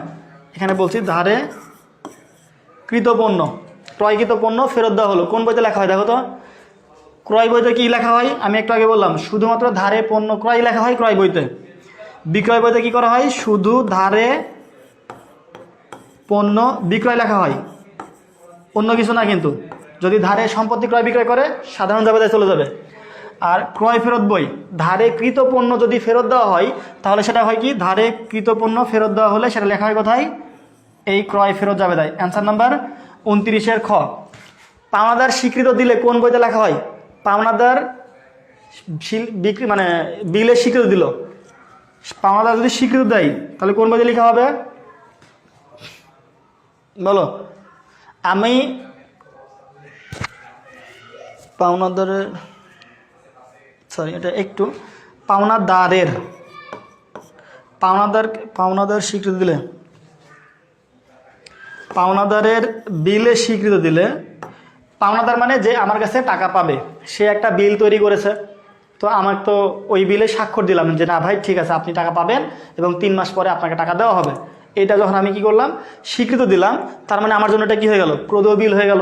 আগে ছিল শুধুমাত্র পাওনাদার মুখে মুখে হিসাব করতাম, এখন সে কি হলো, খাতা কলমে রেজিস্ট্রি হয়ে গেল। তাহলে সেটা হচ্ছে প্রদেয় বিল বই বা প্রদেয় বিল জাবেদা বই, একই কথা। এরপরে খতিয়ানের টি ছকের কয়টি ঘর থাকে? টি ছকের ভাই 8টি ঘর থাকে, ডেবিট দিকে 4টি, ক্রেডিট দিকে 4টি, মোট 8টি ঘর থাকে। মাথায় রাখবা, ডেবিট দিকে 4টি, ক্রেডিট দিকে 4টি, 8টি ঘর থাকে। কারবারি বারটা জড়িত থাকে কোথায়? কারবারি বারটা জড়িত থাকে, এটা হচ্ছে ধারে বিক্রয়ের সাথে, নগদ ক্রয়ের সাথে, নগদ বিক্রয়ের সাথে। কারবারি বারটা কোথায় জড়িত থাকে? আমাদের অ্যান্সার হচ্ছে ঘ নাম্বার 1, 2, 3, 3টাই। কারবারি বারটা মানে শুধু কি করতে হবে, ক্রয় বিক্রয়ের সাথে জড়িত। যখনই ক্রয় করা হবে, যখন বিক্রয় করা হবে, তখন যে বারটা হয় সেটা কারবারি বারটা। আর যদি ধারে ক্রয় বিক্রয়ের পরে নগদ পরিশোধের সময়, সেটা আরও পরে, মানে আজকে ধারে ক্রয় করা হলো বা আজকে ধারে বিক্রয় করা হলো, 3 দিন 5 দিন বা 1 দিন পরে যদি টাকাটা পরিশোধ করা হয় বা পাওয়া যায়, তখন দ্রুত পরিশোধ করার জন্য যে ছাড় দেওয়া হয় সেটাকে বলা হচ্ছে নগদ বারটা। আমি আবার বলছি, পূর্বে ধারে ক্রয় বা বিক্রয় ছিল, দ্রুত নগদ পরিশোধ বা পাওয়ার জন্য যে ছাড় পাওয়া যায় বা দেওয়া হয় সেটা নগদ বারটা। আর ক্রয় বিক্রয়ের সময় যে ছাড় পাওয়া বা যে ছাড় দেওয়া হয় পণ্যের মূল্যের উপরে, সেটা হচ্ছে কারবারি বারটা। যেহেতু কারবারি বারটা বলছে, সো সেটা ধারে ক্রয় হতে পারে, নগদ ক্রয় হতে পারে, নগদ বিক্রয় হতে পারে। 1, 2, 3, 3টা অ্যান্সার।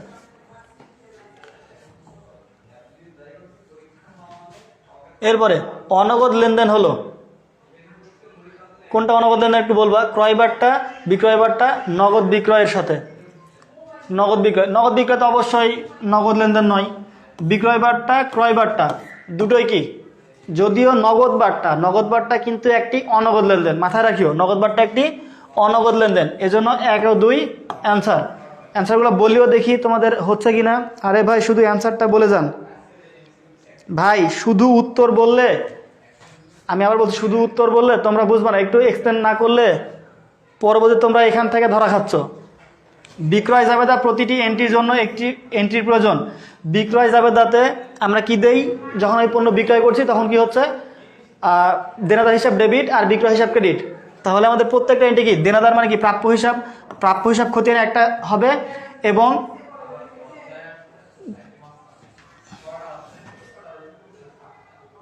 প্রাপ্য হিসাব কই আরেকটা অপশন, ও আচ্ছা দেখতে পাচ্ছেন এখানে সহকারী খতিয়ান একটা হবে, অর্থাৎ এখানে 2টা হবে।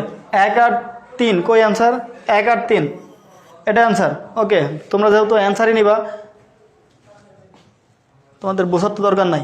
আচ্ছা দেখো, দেখি এবার কেমন বোঝে, জীবনে পারবে না। দেখো নগদ বার্তার ক্ষেত্রে প্রযোজ্য কি, দেখো বলো, নগদ বার্তার ক্ষেত্রে প্রযোজ্য কি? নগদ প্রাপ্তিতে প্রদত্ত বার্তা সৃষ্টি হয়, নগদ পরিশোধে প্রাপ্ত বার্তা সৃষ্টি হয়, নগদ প্রাপ্তির জন্য প্রাপ্ত বার্তা সৃষ্টি হয়। নগদ বার্তার ক্ষেত্রে প্রযোজ্য কি হয়? নগদ প্রাপ্তিতে প্রদত্ত বার্তা সৃষ্টি হয়, নগদ পরিশোধের ক্ষেত্রে প্রাপ্ত বার্তা সৃষ্টি হয়, নগদ প্রাপ্তির প্রাপ্ত বার্তা সৃষ্টি হয়। অ্যান্সার নাম্বার হচ্ছে 1 আর 2। দেখো কে কে পারতেছো, কে কে পারতেছো না। 1 এবং 2, this is the right answer. নগদান বই ও পাস বইয়ের মধ্যে অমিল হওয়ার কারণ, নগদান বই এবং পাস বইয়ের মধ্যে অমিল হওয়ার কারণ কোনটা? ব্যাংকে চেক জমা দেওয়া হয়েছে কিন্তু এখন আদায় হয়নি, তৃতীয় পক্ষ কর্তৃক সরাসরি ব্যাংকে জমা দান, নাকি হচ্ছে চেক প্রত্যাখ্যান? অ্যান্সার হচ্ছে 1, 2, 3, 3টাই হওয়ার কারণ। 1, 2, 3 দেখো তো বুঝতেছো কিনা ভাইয়া? 2 একজনের জন্য সবাই এই তো, হ্যাঁ তো ভাই যারা পারো, সবই পারো, তাদের আমি কিভাবে বলবো?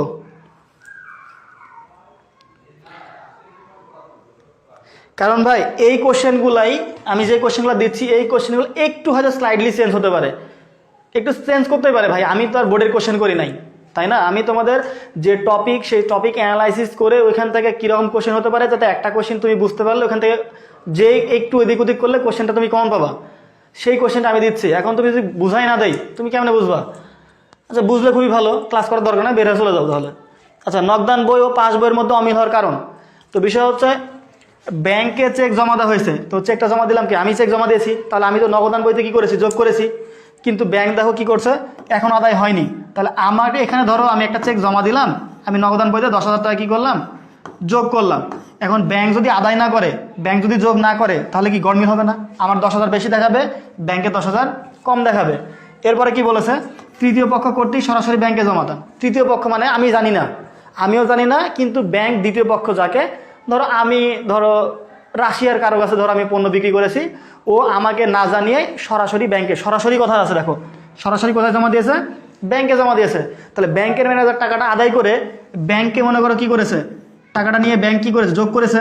কিন্তু আমি তো জানতাম না, তাহলে আমি এখানে তো যোগ করি নাই। তাহলে এর জন্য কি হবে? ব্যাংকে বেশি দেখাবে আর নগদে কি করবে? কম দেখাবে। এরপরে চেক প্রত্যাখ্যান হয়েছে। তাহলে চেক যদি প্রত্যাখ্যান হয়, তাহলে চেক যেহেতু প্রত্যাখ্যান হয়ে গেছে, তো চেক তো হচ্ছে আমি ব্যাংকে যখন জমা দিয়েছিলাম তখন আমি নগদান বইতে কি করেছিলাম? যোগ করেছিলাম। এখন চেক তো টাকা ব্যাংক যোগ করেনি, উল্টা ফেরত দিয়েছে। তার মানে আমি এমনি এমনি যোগ করে ফেলেছি, যার কারণে আমার এখানে বেশি টাকা দেখাবে আর ব্যাংকের ওখানে কি কম দেখাবে। তো এই জন্য 3টাই রাইট অ্যান্সার। আর এখান থেকে নগদ বাট্টার ক্ষেত্রে খেয়াল করি একটু, এটা আমি একটু বলি যে নগদ প্রাপ্তিতে মানে আমি ধরো কারোর কাছে নগদ টাকা পাবো 10 লাখ টাকা, আমি টাকা নেওয়ার সময় আমি 1,000 টাকা নিলাম না, অথবা মনে করো 500 টাকা নিলাম না। তো আমি কি করছি? নগদ পাওয়ার সময় তাকে ছাড় দিলাম। আমি ভাই ঠিক আছে, এত টাকা দেওয়ার দরকার নেই, 500 টাকা রাখেন, দেওয়ার দরকার নাই। তো আমি কি করছি? নগদ প্রাপ্তির সময় ছাড় দিচ্ছি। আচ্ছা, যদি আরও কঠিন হয়, তাহলে যখন তুমি কি করো, বাট্টা যেখানে দেখবা সেখানে বাট্টার জায়গায় তুমি পেন্সিল দিয়ে বা কলম দিয়ে ছাড় লিখে দিবা, দেখবা কোশ্চেনটা ইজি হয়ে গেছে। কীভাবে? নগদ বাট্টা, আচ্ছা নগদ ছাড় ক্ষেত্রে কি প্রযোজ্য? তাহলে এখন দেখো, নগদ প্রাপ্তিতে প্রদত্ত বাট্টা, আচ্ছা বাট্টা জায়গায় আমি ছাড় লিখে দিলাম, তাহলে প্রদত্ত ছাড় কখন দিই? তাহলে নগদ টাকা যখন পাচ্ছি তখন ছাড় দিচ্ছি, ঠিক আছে। আচ্ছা, নগদ পরিশোধের সময় বাট্টা প্রাপ্তি, তাহলে বাট্টার জায়গাতে আমি কি ছাড় লিখে দিলাম। তাহলে কি হতো দেখো, নগদ পরিশোধে, তাহলে নগদ টাকা দিচ্ছি আমি আর কি ছাড় পাচ্ছি, নগদ টাকা দিচ্ছি ছাড় পাচ্ছি, কি ঠিক আছে। আচ্ছা, নগদ প্রাপ্তি প্রাপ্ত বাট্টা সৃষ্টি করে? অবশ্যই না। নগদ টাকা পাচ্ছি আবার আমি ছাড়ও পাচ্ছি, এটা তো না ভাই, কারণ নগদ টাকা পাওয়ার সময় আমি ছাড় দেই আর নগদ টাকা দেওয়ার সময় আমি ছাড় পাই। So answer is 1, 2। এরপরে দেখো ভাই 36টা হয়ে গেছে অলরেডি, 100টাও কোশ্চেন নাই আমার কাছে। অফিসের প্রয়োজনে ব্যাংক থেকে উত্তোলন করলে, অফিসের প্রয়োজনে ব্যাংক থেকে উত্তোলন করলে কি হবে? 2 ঘর নগদান বইয়ের ডেবিট দিকে যাবে, 2 ঘর নগদান বইয়ের ক্রেডিট দিকে যাবে, কন্ট্রা বা বিপরীত দাখিল হবে। আমি আবার বলছি ভাই, আমার কাছে 100টা কোশ্চেনও নাই, এই কয়টা কোশ্চেন দেখো, তারপরে তুমি যত ইচ্ছা পড়ো, কোনো সমস্যা নাই। টেস্ট পেপার পড়ো বা আমার যে 600 MCQ আছে ওইটা পড়ো। এখানে তো আর 600 MCQ সলভ করে দেওয়া সম্ভব না, দিবও না আমি। বাট যেই কোশ্চেনগুলো তোমাদের বোঝা দরকার, যেই কোশ্চেনগুলো তোমরা বেশি বারবার ভুল করে আসো, আমি সেগুলো না রে। আচ্ছা দেখো, অফিসের প্রয়োজনে ব্যাংক থেকে উত্তোলন করলে কি হচ্ছে? তাহলে এটা কি কন্ট্রান্টি হবে, 2 ঘর নগদান বইয়ের ডেবিট দিকে যাবে। এখন দেখো, অফিসের প্রয়োজনে ব্যাংক থেকে উত্তোলন, তাহলে আমার কাছে আসলো কি? নগদ টাকা আসছে, তাহলে অবশ্যই 2 ঘর নগদান বই কি ডেবিট দিকে বসবে। টাকা আসলে কি নগদান, মানে টাকা যা আসবে বা বৃদ্ধি পাবে সেটা ডেবিট। আচ্ছা, অফিসের প্রয়োজনে ব্যাংক থেকে উত্তোলন করেছি, তাহলে আমার কাছে কি আসলো? আমার কাছে যা আসবে ডেবিট দিকে আসলো। কি আসছে? নগদ টাকা আসছে, তাই নগদের ডেবিট। আচ্ছা, 2 ঘর নগদান বইয়ের ক্রেডিট দিকে যাবে, 2 ঘর নগদান বইয়ের ক্রেডিট দিকেও যাবে, ঠিক আছে। ক্রেডিট দিয়ে কোথায় যাবে? ব্যাংকের কলমে যাবে, কিন্তু লেখা নাই, কন্ট্রা এন্ট্রি বা বিপরীত দাখিল। তার মানে অ্যান্সার ইজ 1, 2, 3, 3টাই। আরে ভাই ভারী রকম জাল আছে, তাই হোক না, দেওয়া লাগবে না একটা। আচ্ছা, এরপরে দেখো, বিপরীত দাখিলা হবে ব্যক্তির প্রয়োজনে ব্যাংক হতে উত্তোলন, ব্যাংক টাকা জমা দান, অফিসের জন্য ব্যাংক থেকে উত্তোলন। বিপরীত দাখিলা হয় শুধুমাত্র ব্যবসায়ের টাকা যখন ব্যাংকে যায়, ব্যাংকের টাকা যখন ব্যবসায় আসে। মানে হচ্ছে, যেহেতু ব্যবসায়ের টাকাই ব্যাংকে জমা আছে, আবার এই টাকাও ব্যবসার, ব্যবসায় যেটা নগদ আছে এটাও ব্যবসার। সো সেক্ষেত্রে না রে,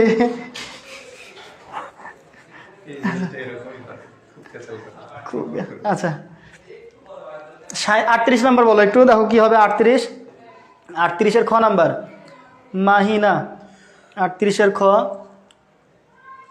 খ বলছো 2, 3 ব্যাংকের টাকা জমা দান অফিসের প্রয়োজনে। হ্যাঁ, 38-এর খ নাম্বার বুঝতে পারছো। তাহলে 39 নম্বর দেখো একটু, 2 ঘর নগদান বইয়ে মোট কলামের সংখ্যা কতটি?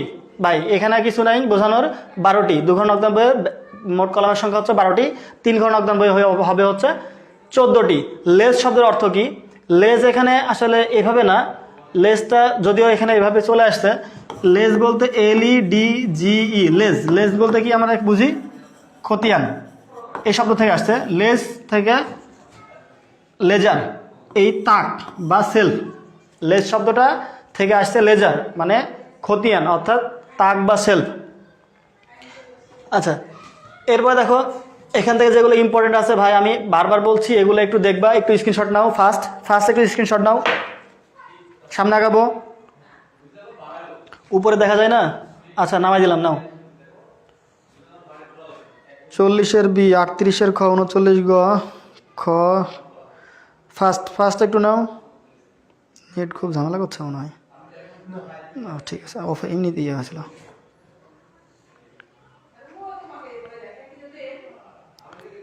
না রে ভাই, কে কল দেয় এত?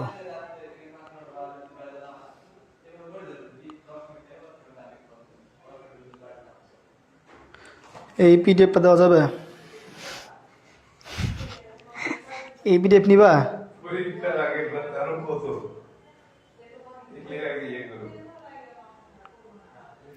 আচ্ছা, নেক্সট যেগুলো পড়াচ্ছে এগুলো দেখো, এটা স্ক্রিনশট নিলে হবে। আর কত বেশি প্যারা নেওয়ার দরকার নাই, এইটুক।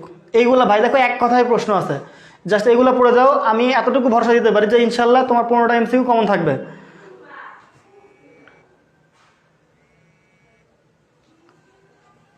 হ্যাঁ ভাই, আসসালামু আলাইকুম।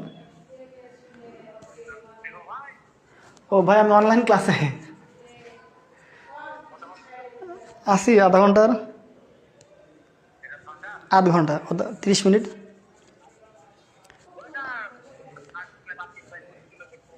ও আচ্ছা আচ্ছা, থাকলে থাকেন, আসতেছি আমি আধা ঘন্টা পরে। আধা ঘন্টা ওয়েট করা লাগবে, আধা ঘন্টা। আচ্ছা আচ্ছা, ঠিক আছে। হ্যাঁ হ্যাঁ, প্যারা। আচ্ছা ঠিক আছে। আচ্ছা, স্ক্রিনশট দেওয়া হয়েছে না? আচ্ছা, নেক্সট পরেরটা একটু স্ক্রিনশট নাও ফার্স্ট। সরি, ক্লাসের মধ্যে বেশ অনেকবার কল দিচ্ছে, তাই আমি অ্যাকসেপ্ট করতে বাধ্য হলাম, দুঃখিত এর জন্য।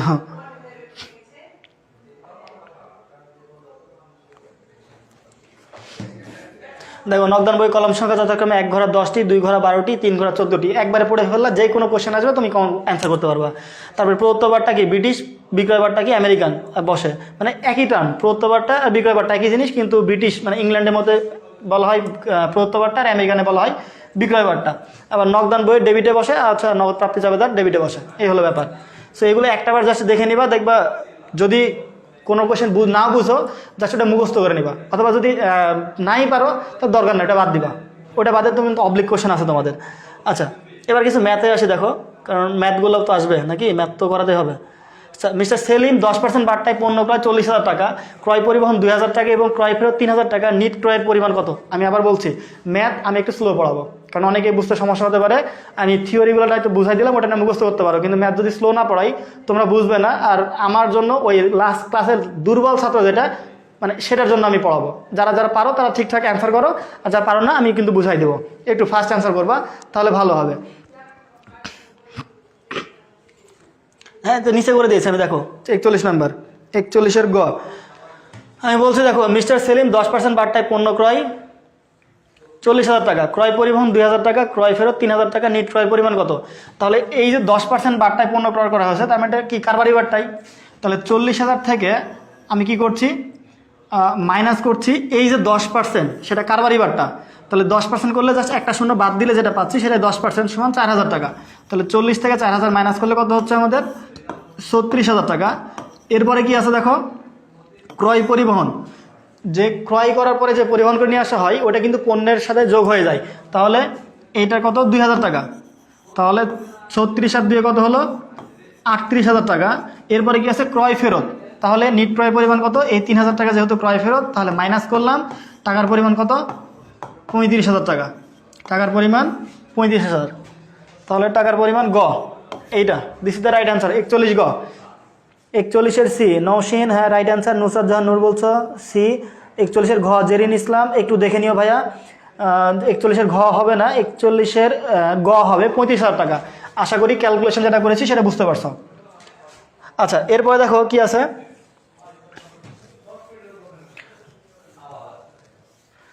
আচ্ছা, এরপরে দেখো কি আছে, যেটা জনাব আবদুল্লাহ জানুয়ারি মাসের 5 তারিখে 2-10 নিট 30 শর্তে 30,000 টাকার পণ্য বাকিতে বিক্রয় করেন। আবদুল্লাহ কি করছে, ধরো আবদুল্লাহ ম্যানেজার এখন আমি, অর্থাৎ আমি 2-10 নিট 30 শর্তে 30,000 টাকার পণ্য বাকিতে বিক্রয় করলাম। জানুয়ারি মাসের 10 তারিখে 5,000 টাকার পণ্য ফেরত পাওয়া গেল। যেহেতু আমি বিক্রয় করেছিলাম, পণ্যটা ফেরত আসলো, মানে বিক্রয় ফেরত। যদি জানুয়ারি মাসের 15 তারিখ সম্পূর্ণ পাওনা আদায় হয়, তাহলে নগদান হিসাবে কত টাকা ডেবিট করতে হবে? ফার্স্ট একটু অ্যান্সার দিবা। আচ্ছা, মিনিমাম, আচ্ছা কটা বাজে? 9টা বাজে এখন? 9টা না 8টা? 9টা বাজে, 9:30 বাজে চলবে, আধা ঘন্টা, 9:30।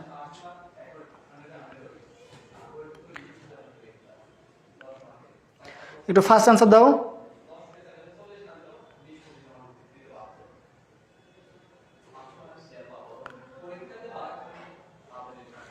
দেখো একটু বলি আমি, যেহেতু খেয়াল করি এটা 5 তারিখে কি করা হয়েছে, বিক্রয় করা হয়েছে 2-10 নিট 30 শর্তে। এই শর্ত মানে কি?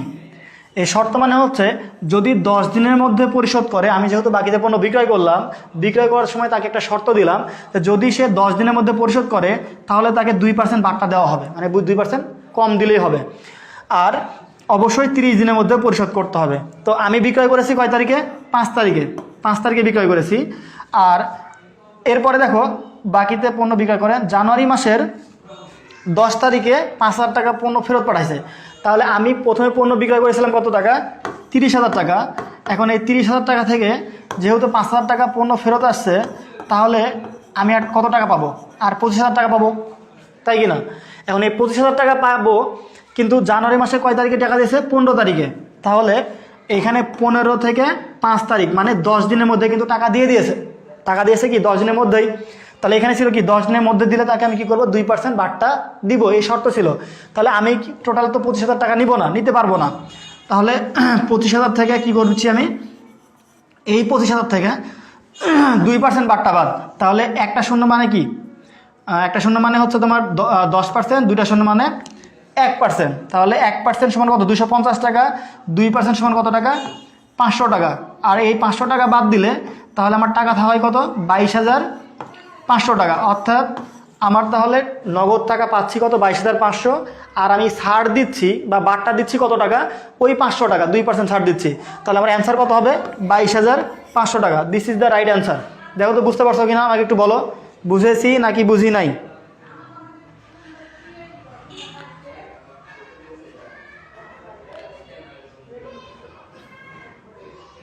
কি ব্যাপার, আমি আবার কমেন্ট দেখতে পাচ্ছি না কেন? হ্যাঁ পাইছি, ঠিক আছে। না 24,500 না ভাইয়া, 24,500 না, দেখো ভুল করিও না। 24,500 না, 22,500। 22,500। আচ্ছা আমি আরেকবার বলছি, দেখো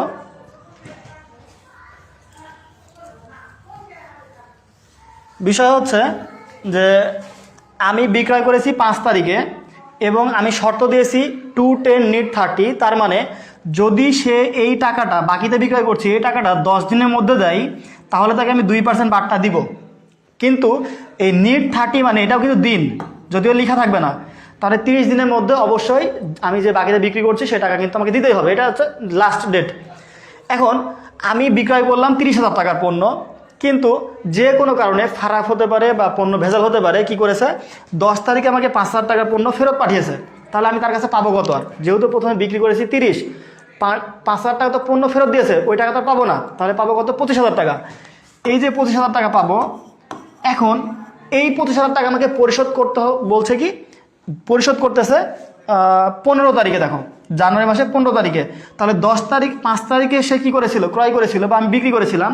আর 15 তারিখে কী করছে?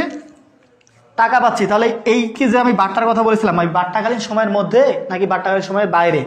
তাহলে অবশ্যই 15 থেকে 5 মাইনাস করলে 10 দিন হয়। অর্থাৎ আমি যে শর্ত 10 দিন দিয়েছিলাম, সে 10 দিনের মধ্যে আমাকে টাকাটা ব্যাক দিচ্ছে, মানে ফেরত দিচ্ছে, পরিশোধ করতেছে। তাহলে আমাকে অবশ্যই তাকে কী করতে হবে? আমার শর্ত মোতাবেক এই 2% বাট্টা দিতে হবে। তাহলে 2% বাট্টার পরিমাণ কত হচ্ছে? তো 25,000-এ 2% বাট্টা করলে হয় 500 টাকা, তাহলে এই 500 টাকা মাইনাস করে মানে এই 500 টাকা তো আমি তাকে ছাড় দিব, তাহলে এই টাকা তো আর পাবো না নগদে। বাদটা কি যে 22,500 টাকা আছে, এই 22,500 টাকা নগদে পাবো।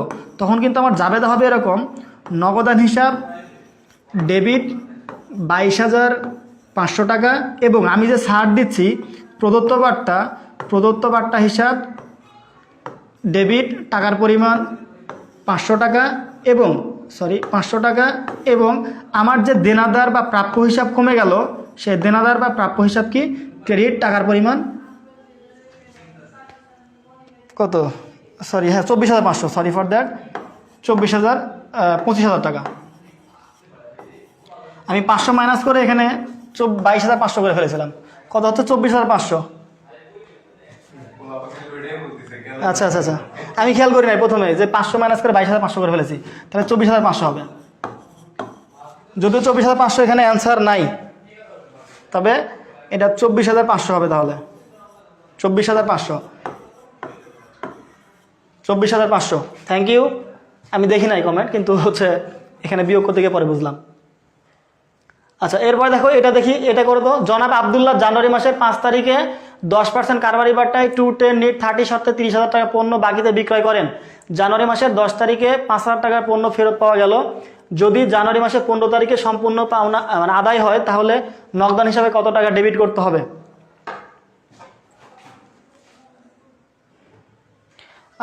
আচ্ছা আচ্ছা আচ্ছা, এখন কমেন্ট আসতেছে, এতক্ষণে বুঝলেন আপনি ভাই। প্রথমে খেয়াল করি নাই, কারণ কাছাকাছি তো একটু স্লাইড দেখা যায় না, সমস্যা হয় এখানে। কাছ থেকে দেখতে, দূর থেকে দেখতে আসলে বোঝা যায়, কাছ থেকে দেখতে একটু প্রবলেম হয়।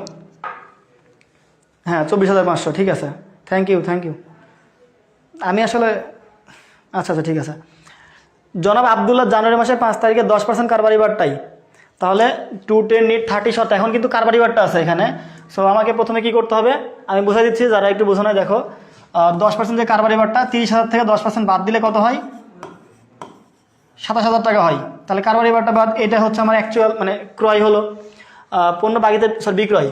জানুয়ারি মাসের 10 তারিখে 5,000 টাকা পণ্য আবার ফেরতও আসছে, তাহলে 27,000 থেকে আরও 5,000 বাদ দিলাম, তাহলে কত?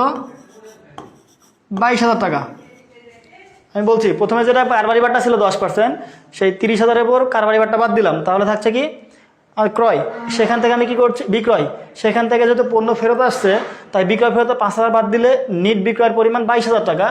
এখন বলছে যে যদি জানুয়ারি মাসের 15 তারিখে সম্পূর্ণ পাওনা, তাহলে এখানে বিক্রি করছিল কবে? 5 তারিখ, এখানেও 15 তারিখ, তার মানে এখানে বাট্টাকালীন সময়ের মধ্যে।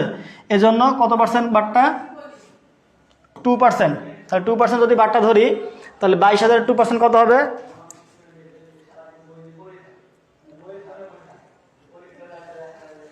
22,000-এর 2% অর্থাৎ 220 দুগুণ 440 টাকা। তাহলে এখান থেকে যদি আমি 440 টাকা মাইনাস করি, তাহলে 0 4 আছে কত হলে 10, 6 5 আছে কত হলে 5, এখানে তাহলে হচ্ছে 1 2, তাহলে 21,560 টাকা। 21,560 টাকা, 21,560 টাকা। This is the right answer. দেখো তো 21,560 টাকা, এটা রাইট অ্যান্সার। 21,560 টাকা গ নাম্বার। হ্যাঁ, অনেকে রাইট অ্যান্সার দিয়েছো। যারা বুঝো নাই আশা করি বুঝতে পারছো, যদি না বুঝো তাহলে একটু বলবা। 21,560 টাকা। উত্তোলন কোন ধরনের হিসাব? এখানে আমি বলছি উত্তোলন কোন ধরনের হিসাব, এই প্রশ্ন না এসে এমনও প্রশ্ন আসতে পারে পুঞ্জীভূত অপচয় কোন ধরনের হিসাব, মূলধন কোন ধরনের হিসাব, তারপরে বিক্রয় ফেরত কোন ধরনের হিসাব। সো এই বিষয়গুলো একটু খেয়াল করবো। যে দেখো উত্তোলন, যদি এটা খুবই ইম্পর্টেন্ট এই জন্য এটা দিয়েছি আমি। উত্তোলন কোন ধরনের হিসাব? সম্পদ অবশ্যই না, আয় অবশ্যই না, দায় অবশ্যই না, উত্তোলনটা মালিকানা হিসাব। এখন অনেকে বলতে পারো ভাই উত্তোলন মালিকানার বিপরীত হিসাব বা মূলধন বিপরীত হিসাব। হ্যাঁ, কিন্তু আমাদের একটা কথা আছে, যেমন ধরো যে মূলধন কি হয় বলছি আমি, যে বৃদ্ধি পেলে কি হয়? ক্রেডিট। আর যদি কি হয়? হ্রাস পাই, তাহলে ডেবিট করি। তো এইখানে কি উত্তোলন কি করছে? মূলধন কমাই দেয়। তাই এটা কি একটা মূলধন বা মালিকানা হিসাব, কিন্তু এটা কি মালিকানা হ্রাস পাচ্ছে। উত্তোলন কি হচ্ছে? মালিকানা হ্রাস পাচ্ছে। তো যখন আমাদের বলা থাকবে না যে উত্তোলন একটা মালিকানার বিপরীত হিসাব, তার মানে আমাদের উত্তোলন ওইখানে তখন অপশান না থাকলে আমরা দেখবো কি উত্তোলন একটা মালিকানা হিসাব। মালিকানা হিসাব কয়টা? টোটাল 4টা। কি কি? একটা হচ্ছে মূলধন, একটা হচ্ছে তোমার এই যে উত্তোলন, একটা নিট লাভ, একটা হচ্ছে তোমার আয় বা লাভ বলতে তোমার হয় আয় বা ব্যয় ধরবো আমরা, বা নিট লাভ নিট ক্ষতি ধরবো। আমি আবার বলছি যে মালিকানার অংশ কয়টা বা মালিকানা হিসাবের অংশ কয়টা, টোটাল হচ্ছে 4টা। একটা হচ্ছে মূলধন, একটা হচ্ছে উত্তোলন, এরপরে আছে আয় এবং ব্যয়। অথবা আমরা বলতে পারি আয়ের জায়গায় কি বলতে পারি, লাভ, অথবা কি বলতে পারি এখানে ক্ষতি। কারণ আয় ব্যয়ের মাধ্যমে লাভ ক্ষতি হয়, তো লাভ ক্ষতি দিলে আয় ব্যয় দরকার নাই, আয় ব্যয় দিলে লাভ ক্ষতি দেওয়ার দরকার নাই। নেক্সট যাই, আর কয়টা কোশ্চেন আছে? 50% শেষ। পুঞ্জীভূত অবচয় কি হিসাব? পুঞ্জীভূত অবচয় একটি সম্পদ বিপরীত হিসাব, আর সম্পদ বিপরীত হিসাবকে বলা হয় প্রতি হিসাব। আচ্ছা, এছাড়াও বিক্রয় ফেরত, বিক্রয় ফেরত, বিক্রয় একটা আয়, বিক্রয় ফেরত কি আয়ের বিপরীত। ট্রেডমার্ক কি একটা, অবশ্যই ট্রেডমার্ক একটা স্থায়ী অস্পর্শনীয় সম্পত্তি, স্থায়ী অস্পর্শনীয় সম্পত্তি। কুঋণ হিসাব একটা ব্যয় হিসাব, কুঋণ সঞ্চিতি হচ্ছে সম্পদের বিপরীত হিসাব, কুঋণ সঞ্চিতি সম্পদ বিপরীত, আর কুঋণ একটা ব্যয় হিসাব। এরপরে একটি প্রতিষ্ঠানের সম্পদ ও দায়ের পরিমাণ যথাক্রমে 40,000 টাকা, 15,000 টাকা, সারা বছর বাকিতে পণ্য ক্রয় 10,000 টাকা এবং নগদে পণ্য বিক্রয় 15,000 টাকা হলে বছর শেষে মালিকানা সত্ত্বের পরিমাণ কত? ফার্স্ট অ্যান্সার দিবা, আমি পড়ে ফেলেছি, ফার্স্ট অ্যান্সার দিবা। 45, 46। পিডিএফটা, হ্যাঁ পিডিএফটা ভাই অবশ্যই দিব আমি। 45 না, আমি 46 বলছি। 45 কী ছিল? হ্যাঁ প্রতি হিসাব, রাইট অ্যান্সার 46। দেখো একটা প্রতিষ্ঠানের সম্পদ ও দায়ের পরিমাণ, তাহলে দেখো সম্পদ 40 আর দায় কত? 15। তাহলে 40 থেকে যদি আমরা 40,000 থেকে যদি 15,000 মাইনাস করি, তাহলে আমার 40 থেকে 15 মাইনাস করলে কত? মালিকানা সত্ত্ব প্রারম্ভিক কত ছিল? প্রারম্ভিক মূলধন 25,000 টাকা। তাহলে এটা হচ্ছে আমাদের প্রারম্ভিক মূলধন, প্রারম্ভিক মূলধন 25,000। এখন বলেছে যে সারা বছর বাকিতে ক্রয়, ক্রয় কি ব্যয় না? আমরা সমীকরণে কি করি, যত ব্যয় মূলধনের সঙ্গে কি মাইনাস করি, যত আয় মূলধনের সঙ্গে কি প্লাস করি। তাহলে বছরে বাকিতে পণ্য ক্রয় 10,000 আর নগদে পণ্য বিক্রয় কি 15,000। সেটা নগদ হোক বা বাকিতে হোক, আয় তো আমরা দুতরফা দাখিলা পদ্ধতি বকেয়া ভিত্তিতে হিসাব রাখে। তাহলে বাকিতে পণ্য ক্রয় করেছি মানে ওটা ব্যয় হয়ে গেছে। তাহলে ক্রয় যেটা ব্যয়, সেই ক্রয় কত টাকা? 10,000 টাকা। এটা কি মাইনাস, তাহলে থাকে কত? 15,000 টাকা। এর সঙ্গে কি হচ্ছে দেখো, আমাদের নগদে পণ্য বিক্রয়, এটা কি আয়, তাহলে হচ্ছে প্লাস বিক্রয় যেহেতু আয়, তাহলে আমাদের মালিকানা সত্ত্ব বৃদ্ধি পাচ্ছে। বিক্রয়ের পরিমাণ কত? 15,000। তাহলে এই 15,000 প্লাস করে দিলে আমাদের টাকার পরিমাণ কত হচ্ছে? 30,000 টাকা। This is the right answer. এই 30,000 টাকা রাইট অ্যান্সার। মালিক বছর শেষে মালিকানা সত্ত্বের পরিমাণ 30,000 টাকা। বুঝতে পারছি না? দেখো তো 46-এর খ নাম্বার, হ্যাঁ 46 খ রাইট অ্যান্সার বি। আচ্ছা তার মানে ঠিক আছে। আচ্ছা 47 দেখো, সারা বছরে একটি প্রতিষ্ঠানের সম্পদ বৃদ্ধি পেয়েছে 30,000 টাকা এবং দায় হ্রাস পেয়েছে 10,000 টাকা। বছর শেষে মালিকানা সত্ত্বেও হ্রাস বৃদ্ধির পরিমাণ কত? হ্রাস বৃদ্ধি, ফার্স্ট অ্যান্সার দিবা অবশ্যই 47। হ্যাঁ 47, 30,000। না না সমস্যা নাই ভাই, পিডিএফ তো দিব, আমি বলে দিচ্ছি, ক্লাস শেষ করে পিডিএফ দিয়ে দিব, কোনো সমস্যা। তোমাদের যেটার জন্য উপকার হয় সেটা আমি করে দেবো, সমস্যা নাই, ইনশাল্লাহ চেষ্টা করব। 47-এর ডি নাম্বার, আমি বলি নাই দিব না, দিব তো অবশ্যই। 47 ডি বলেছো না? আচ্ছা এখান থেকে দেখো আমি দেখাচ্ছি, যারা পারছো যারা বোঝো নাই দেখছি আমি। 47-এর কী বলছো, অনেকে খ অনেকে ঘ বলছো। যে আমাদের হিসাব সমীকরণ আমরা জানি,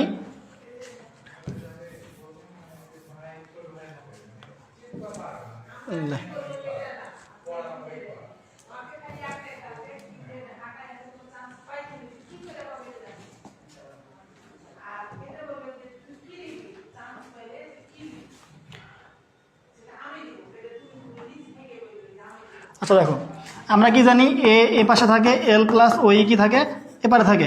শুধু হ্রাস বৃদ্ধি বের করার জন্য, কি বলছি, শুধু হ্রাস বৃদ্ধি বের করার জন্য দেখো এখানে কি বলেছে, সম্পদ 30,000 টাকা বৃদ্ধি পেয়েছে, তাহলে সম্পদ কি এই পাশে, তাহলে আমি সম্পদ কি করছি, ধরো 30,000 টাকা বৃদ্ধি, এখানে প্লাস ফিগার দেওয়া যায় না দেওয়া যায়, কিন্তু আমি ধরো প্লাস ফিগার দিয়ে রাখলাম। এখানে কি বলছে, দায় হ্রাস পেয়েছে 10,000 টাকা, তার মানে এই যে দায় ছিল, দায় কি হয়েছে, হ্রাস পেয়েছে 10,000, তাহলে এটা কি করলাম আমি, ধরো এখানে মাইনাস ফিগার রাখলাম।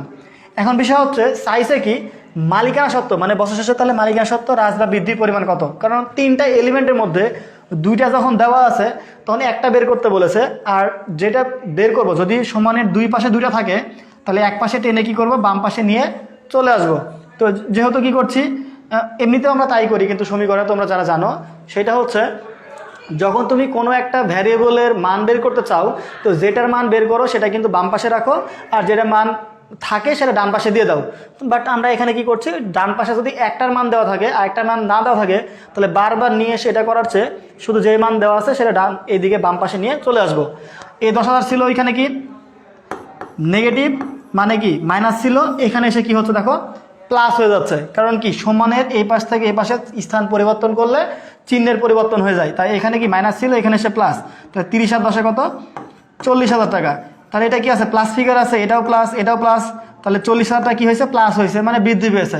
তাহলে মালিকানা সত্ত্ব কি 40,000 টাকা বৃদ্ধি পেয়েছে, মালিকানা সত্ত্ব 40,000 টাকা বৃদ্ধি পেয়েছে। অ্যান্সার হচ্ছে খ নাম্বার। তাহলে খ 48-এর খ বি 100% শিওর, গুড হয়েছে। আচ্ছা 48, এরপর দেখো 48 নাম্বার। হিসাব চক্রের প্রথম ধাপ কোনটি? হিসাব চক্রের প্রথম ধাপ হচ্ছে লেনদেন শনাক্তকরণ, এটা হিসাব চক্রের প্রথম ধাপ। কিন্তু যদি আমি বলি হিসাব রক্ষণের প্রথম ধাপ, তাহলে লিপিবদ্ধকরণের প্রথম ধাপ বা হিসাব রক্ষণের প্রথম ধাপ হচ্ছে বিশ্লেষণ করা। এটাকে মনে রাখার জন্য একটা টেকনিক আছে যে লিপির পেটে 3 শিশু, নাম তার বিশু, জাবেদার খতেজা। এটা এখন ওইভাবে হবে না, তোমরা জানি না পারবা কিনা, বাট লিপির পেটে 3 শিশু, নাম তার বিশু, জাবেদা খতেজা। বিশু মানে কি বিশ্লেষণ, তাহলে লিপিবদ্ধকরণ, লিপি থেকে লিপিবদ্ধকরণ এর প্রথম ধাপ যেটা সেটা কি বিশ্লেষণ। বিশু, জাবেদা, খতেজা বলছি, জাবেদা মানে জাবেদা, খতেজা বলতে খতিয়ান, ঠিক আছে। আচ্ছা হিসাব রক্ষণের প্রথম ধাপ লেনদেন বিশ্লেষণ, আবার সনাতন পদ্ধতিতে হিসাব চক্রের প্রথম ধাপ কিন্তু জাবেদা, এটা মাথায় রাখিও। বিক্রয়ের উদ্দেশ্যে আসবাবপত্র ক্রয় এর জাবেদা ডেবিট হিসাব খাত কোনটি? বিক্রয়ের উদ্দেশ্যে আসবাবপত্র ক্রয়, যে বলো 49 ফার্স্ট বলিও। আচ্ছা ব্যাংক সমন্বয় বিবরণী তৈরি করেন কে? ফার্স্ট বলিও। তারপর দেখো নিচের কোনটির জন্য ব্যাংক সমন্বয় বিবরণী তৈরি অন্তর্ভুক্ত, মানে বিবরণী এর অন্তর্ভুক্ত, আর কোনটি অন্তর্ভুক্ত নয়? এইটা 49 বিক্রয়ের উদ্দেশ্যে আসবাবপত্র ক্রয়, তাহলে বারবার বিক্রয়ের উদ্দেশ্যে মানে তো এটা পণ্য, আমি বারবার পণ্য ক্রয় করি, বারবার বিক্রি করি, যেহেতু বিক্রয়ের উদ্দেশ্যে, তাহলে এটা আসবাবপত্র সম্পদ নয়। তাহলে আমাদের জাবেদা কি হবে? ক্রয় হিসাব ডেবিট, নগদান হিসাব ক্রেডিট। 49-এর খ নাম্বার, ক্রয় হিসাব ডেবিট, নগদান হিসাব ক্রেডিট। এরপর আছে কি ব্যাংক সমন্বয় বিবরণী তৈরি করেন কে? অবশ্যই আমানতকারী তৈরি করে। কে তৈরি করে? আমানতকারী। নিচের কোনটির জন্য ব্যাংক সমন্বয় বিবরণী তৈরি এর অন্তর্ভুক্ত বিষয়? অর্থাৎ আমি আগে যেটা বললাম ব্যাংকের এবং নগদান বইয়ের গড়মিল যে কারণে হবে সেটাই কিন্তু ব্যাংক সমন্বয় বিবরণীর অন্তর্ভুক্ত বিষয়। তাহলে এখানে দেখো তো জমাকৃত চেক ব্যাংক কর্তৃক আদায় হয়েছে, তাহলে আমি জমা দিয়েছি, আমি নগদান বইতে যোগ করেছি, আবার ব্যাংকও কি করেছে? আদায় করেছে, ব্যাংক যোগ করেছে, তাহলে তো 2 জায়গাতে যোগ হয়েছে, এটা নিয়ে কোনো গড়মিল নাই। এবার ব্যাংক থেকে নগদ উত্তোলন 3,000 টাকা, তাহলে ব্যাংক থেকে নগদ উত্তোলন করেছি, ব্যাংক মাইনাস করেছে, আমিও কি নিজেই উত্তোলন করেছি, তাহলে এখানে দুজনেই জানি এখানে কোনো গড়মিল নাই। এবার কি পাওনাদারকে নগদ পরিশোধ, আমি নগদ পরিশোধ করেছি, তাহলে তো ব্যাংকের সাথে কোনো ঝামেলাই নাই। এরপরে কি আছে? দেনাদার কর্তৃক সরাসরি ব্যাংকে জমা দিয়েছে, তাহলে দেনাদার যে ব্যাংকে জমা দিয়েছে সেটা ব্যাংক জানে, আমি জানি কি না বা আমি নগদান বইতে যোগ করেছি কিনা সেটা কি এখনো বলা হয়েছে? হয়নি। তার মানে এর জন্য এটা ব্যাংক সমন্বয় বিবরণী আসবে, অর্থাৎ এটার কারণে ব্যাংক সমন্বয় বিবরণী গড়মিল আছে, সেই গড়মিলটা আমার কি করতে হবে? এটা নিয়ে এসে ঠিক করতে হবে। আচ্ছা তারপরে যাই, কি জন্য ভাই ট্রিট দেবেন আজকে? আমি ট্রিট দিব? তোকে ভাবিকে বলবো ফোন দিয়ে? ভাবিকে? শয়তান শয়তান শয়তান শয়তান? শয়তান আছে অনেক বড়। আমি শয়তান পালি না ভাই, অবশ্যই আমি এই শয়তান নামটা দেও আমার, কিন্তু শয়তান আমি পালি না। আচ্ছা শয়তান তো ভাই শয়তানই। আচ্ছা জমাকৃত চেক প্রত্যাখ্যাত হলে ডেবিট হিসাব খাত কি হবে?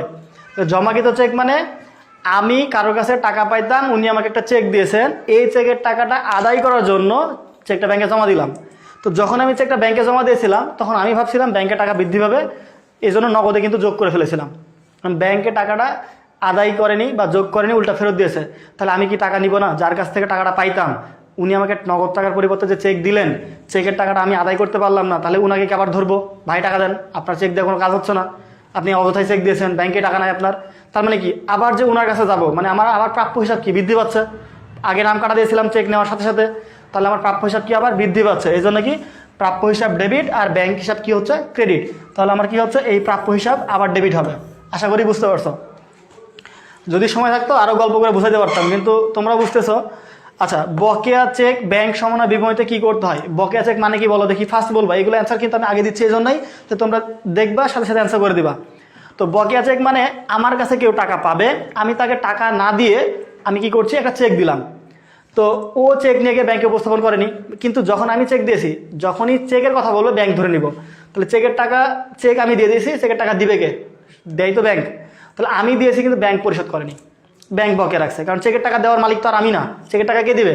আমার হয়ে যে ব্যাংক আছে সে ব্যাংক টাকা দিবে। সো বকেয়া আছে মানে কি ব্যাংক বকেয়া রাখছে। তাহলে বকেয়া চেক মানে কি?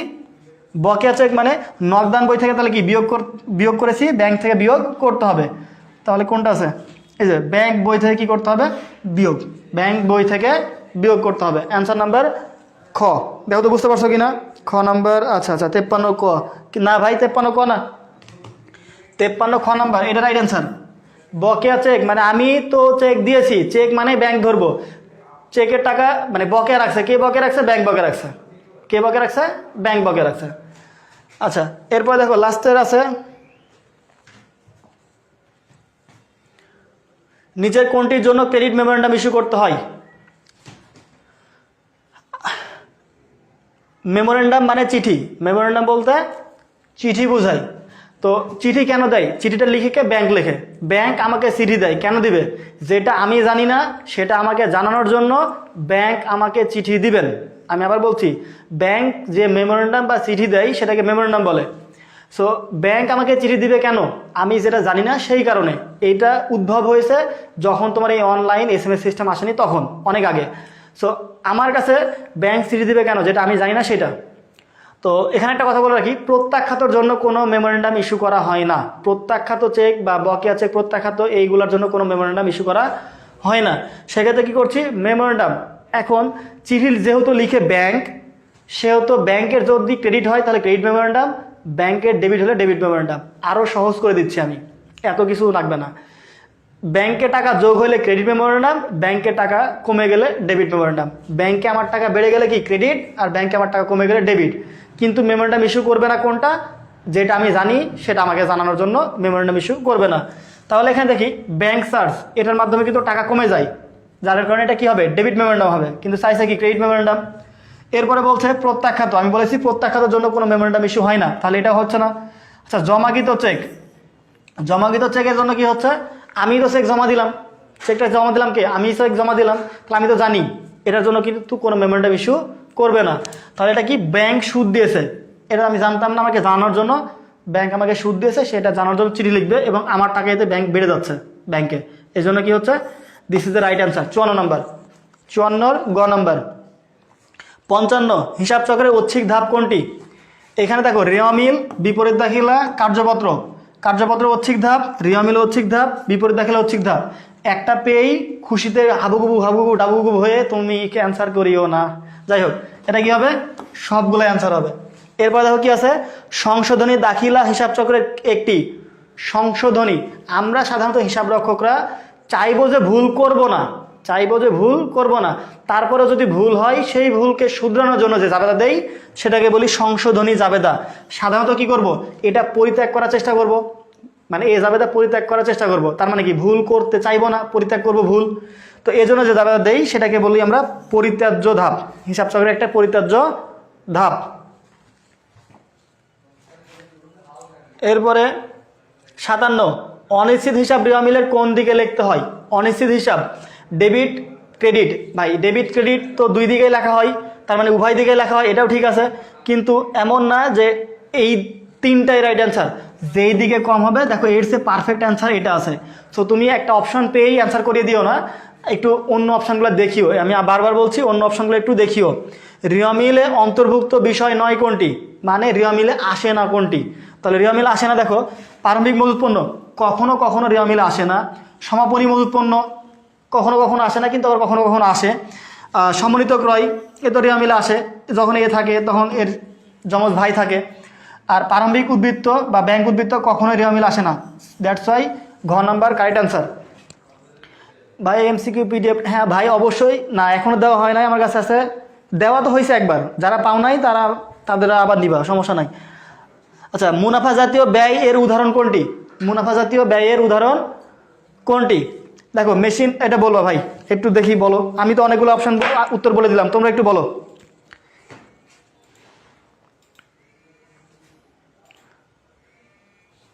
একটু বলো, 59 নাম্বার, একটু উত্তর বলো, একটু বলিও।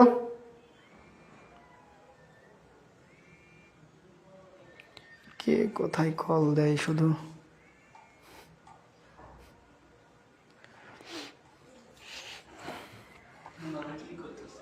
হুম,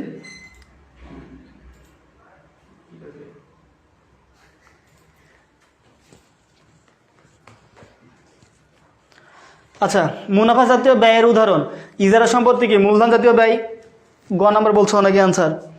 উন্নয়ন ব্যয় কি? যখন একটা বিল্ডিং 2 তলা থেকে তুমি 3 তলা করছো, মানে উন্নয়ন করতেছো, একটা স্টেডিয়াম উন্নয়ন করতেছো, এটা কি ভাই মুনাফা জাতীয় ব্যয়? একটা বিল্ডিং 2 তলা থেকে তুমি 10 তলা করতেছো, এটা কি মুনাফা জাতীয় ব্যয়? অবশ্যই না। তো এটা কি আছে? মেশিন সংস্থাপন ব্যয়। মেশিন সংস্থাপন ব্যয় কি আমি বলেছি, একটা স্থায়ী সম্পত্তি যখন ক্রয় করে চালু করা অবধি যত ব্যয় হবে সকল ব্যয়ের যোগফল ওই মেশিন নামে হবে। তার মানে কি মেশিন ক্রয় বা স্থায়ী সম্পত্তি ক্রয় বা যন্ত্রপাতি ক্রয় কি মুনাফা জাতীয় ব্যয়? এটা অনেক দিন পর পর ক্রয় করা হয়, এটা কি অবশ্যই মূলধন জাতীয় ব্যয়। তাহলে কি রয়্যালিটি, এটা একটি মুনাফা জাতীয় ব্যয় এবং রয়্যালিটি একটি প্রত্যক্ষ ব্যয়। রয়্যালিটি মুনাফা জাতীয় ব্যয় এবং এটি একটি প্রত্যক্ষ ব্যয়। 59 গ নাম্বার, না ভাই গ নাম্বার হবে না, 59-এর ক নাম্বার হবে। রয়্যালিটি, রয়্যালিটি একটি মুনাফা জাতীয় ব্যয়। এরপরে দেখো, প্রারম্ভিক মজুত পণ্য 30,000 টাকা, ক্রয় 60,000 টাকা, সমাপনী মজুত পণ্য 10,000 টাকা হলে বিক্রিত পণ্যের ব্যয় কত? আমরা জানি প্রারম্ভিক মজুদ প্লাস ক্রয়, এই দুটা সমান কি? বিক্রয়যোগ্য পণ্যের ব্যয়। বিক্রয়যোগ্য এবং সমাপনী মজুদ যোগ বিক্রিত পণ্যের ব্যয় সমান বিক্রয়যোগ্য। তাহলে যদি এরকম হয়, ধরো এই দুইটা সমানো যা হবে এই দুইটা সমানো তাই হবে। সো 3টা যদি দেওয়া থাকে, ধরো এই 3টা দেওয়া থাকলো, তাহলে এই একটা যদি বের করতে বলে পারবো না? অবশ্যই পারবো, যদিও বোঝানোর অনেক ব্যাপার আছে, বাট আমি বুঝাইলাম না, জাস্ট সূত্রটা মাথায় রাখবা। প্রারম্ভিক মজুত পণ্য যোগ ক্রয় সমান বিক্রয়যোগ্য পণ্যের ব্যয়, আবার সমাপনী মজুদ বিক্রিত পণ্যের ব্যয় সমান কি বিক্রয়যোগ্য পণ্যের ব্যয়। প্রারম্ভিক যা মজুদ থাকে তার সঙ্গে ক্রয় করি, প্রারম্ভিকের সাথে যায় কি ক্রয়, আর সমাপনী যা মানে যা বিক্রি করে ফেলি সেটা বিক্রিত পণ্যের ব্যয়, তারপর যেটা থাকে সেটা হচ্ছে সমাপনী মজুদ পণ্য। তো এখানে কি দেওয়া আছে দেখো, প্রারম্ভিক 30,000, ক্রয় কত 60,000, তাহলে প্রারম্ভিক আর এই দুটা যোগ করলে কত হবে? বিক্রয়যোগ্য পণ্যের ব্যয় 60 আর 10, 30 আর 60 90,000। এখন এখান থেকে বলেছে সমাপনী মজুদ কত? সমাপনী মজুদ পণ্য 10,000 টাকা। তাহলে এই সমাপনী মজুদ পণ্য যদি আমি 10,000 টাকা মাইনাস করি তাহলে পাচ্ছি কত? 80,000 টাকা। এই 80,000 টাকা আমি কি বলছি? বিক্রিত পণ্যের ব্যয়। এই যে 80,000 টাকা, দিস ইজ বিক্রিত পণ্যের ব্যয়। হ্যাঁ, অনেকেই পারছো। ফার্স্ট অ্যান্সার করবা, একটু ফার্স্ট অ্যান্সার করবা। প্রারম্ভিক মজুত পণ্য 30,000 টাকা, ক্রয় 60,000 টাকা, ক্রয় ফেরত 5,000 টাকা, সমাপনী মজুত পণ্য 10,000 টাকা হলে সম্মানিত ক্রয় পরিমাণ কত? ফার্স্ট বলবা। এই কোশ্চেনটা রিয়া মিলে ক নাম্বারে বেশিরভাগ সময় এসে থাকে, সম্মানিত ক্রয় পরিমাণ বের করো, অথবা দেখা যাচ্ছে এমসিকিউতে এসে থাকে। তো এই কোশ্চেনটা কমনই বলতে পারো। সকালে যেন এগুলো ভালোভাবে রিভিশন দিতে পারি, তাই সবাই কি হ্যাঁ চলে যাচ্ছে, সবাই চাচ্ছে। আচ্ছা ঠিক আছে, সমস্যা নেই, দিয়ে দিব। দেখো তো ভাই দিয়েছেন নাকি ওই যে পিডিএফ, ওটা এমসিকিউ। দিছেন আপনি? না, এই তো ক্লাস শেষ হয়নি এখনো। আচ্ছা আচ্ছা, ক্লাস শেষ হলে পেয়ে যাবা, সমস্যা নেই। শেষ হোক, তারপরে PDF পাবে। ক্লাস শেষ হলে পেয়ে যাবা।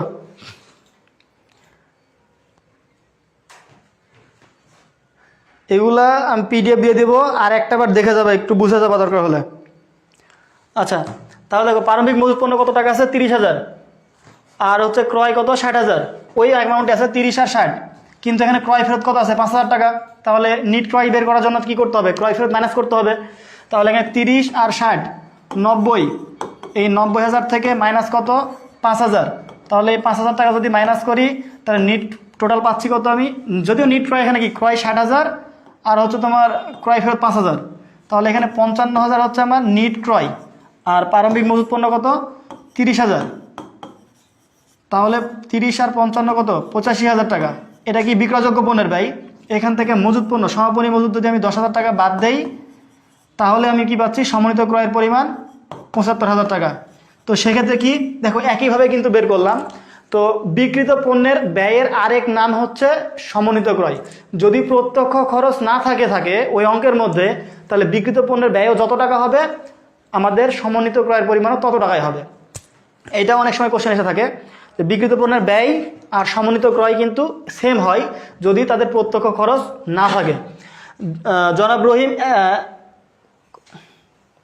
1/7/2015 সালে 10% বিনিয়োগ করে 50,000 টাকা।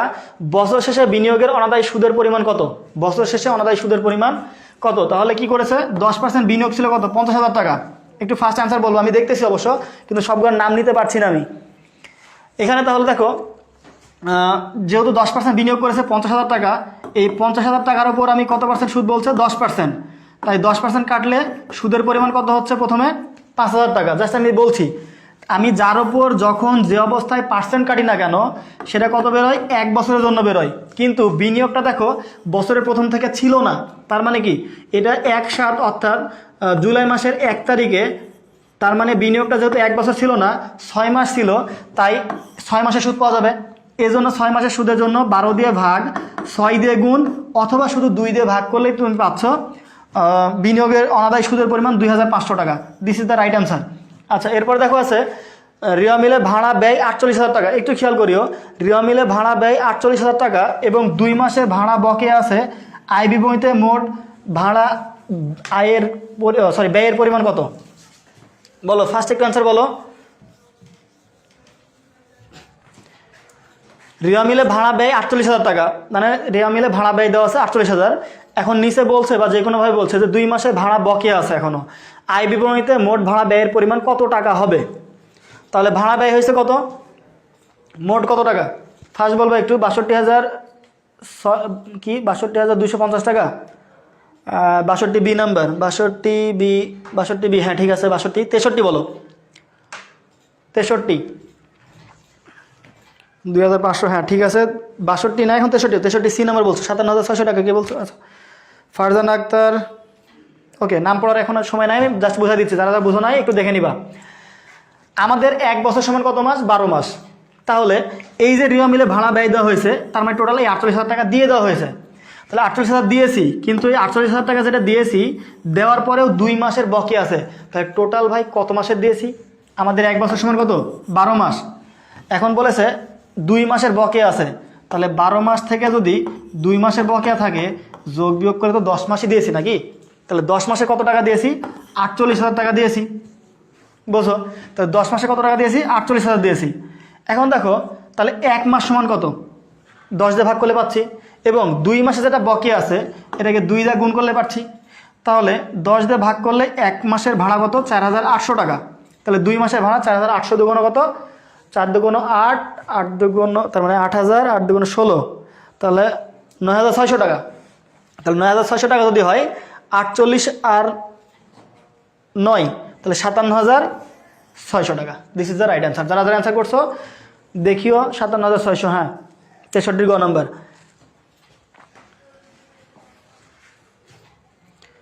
এরপরে 64, রহিমের নিকট বিক্রিত পণ্য ফেরত আসলো 1,000 টাকা, এর জন্য জাবেদা ক্রেডিট হিসাব খাত হবে কোনটি? ক্রেডিট হিসাব খাত কী হবে?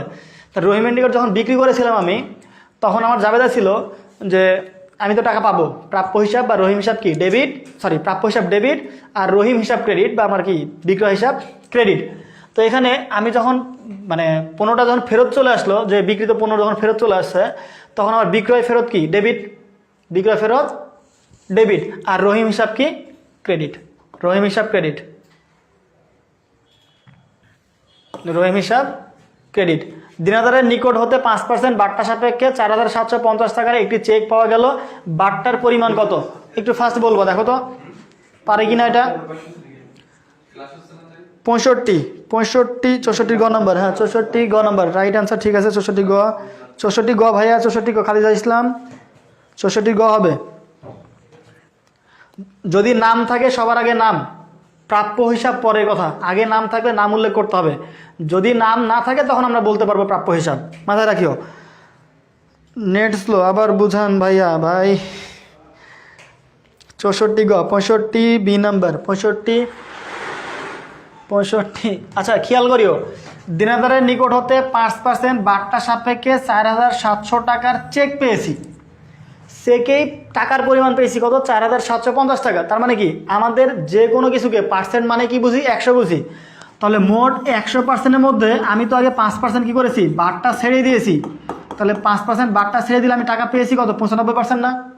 খুব সিম্পলি 100%-এর মধ্যে তাকে 5% বারটা দিয়ে দিয়েছি, তাহলে পেয়েছি কত 95%। তাহলে এই 95% সমান কি 4750 টাকা পেয়েছি না। তাহলে 4750 টাকা পেয়েছি কত 95% সমান। তাহলে এই 95 ভাগ করছি, তাহলে 1% সমান পেয়ে যাচ্ছি। বারটা দেওয়ার আগে আমাদের হচ্ছে দেনাদার কত ছিল 100% ছিল। যদি 100 দিয়ে গুণ দেয় তাহলে কি পাবো দেনাদারের পরিমাণ পেয়ে যাব। আর যদি আমি কি করি যেহেতু চাইছে বারটার পরিমাণ, তাহলে বারটা যেহেতু 5% ছিল 5 দিয়ে গুণ করলে বারটার পরিমাণ পাচ্ছি। তাহলে টাকার পরিমাণ কত হচ্ছে 5 দিয়ে গুণ করলে 5 19 কত আর হচ্ছে 3 19 47 না কত হচ্ছে 5 হ্যাঁ 5 19 95 19 দিয়ে ভাগ দিলে 3 19 47 আর কাটাকাটিগুলো কত হচ্ছে ভাই কাটাকাটি করেন তো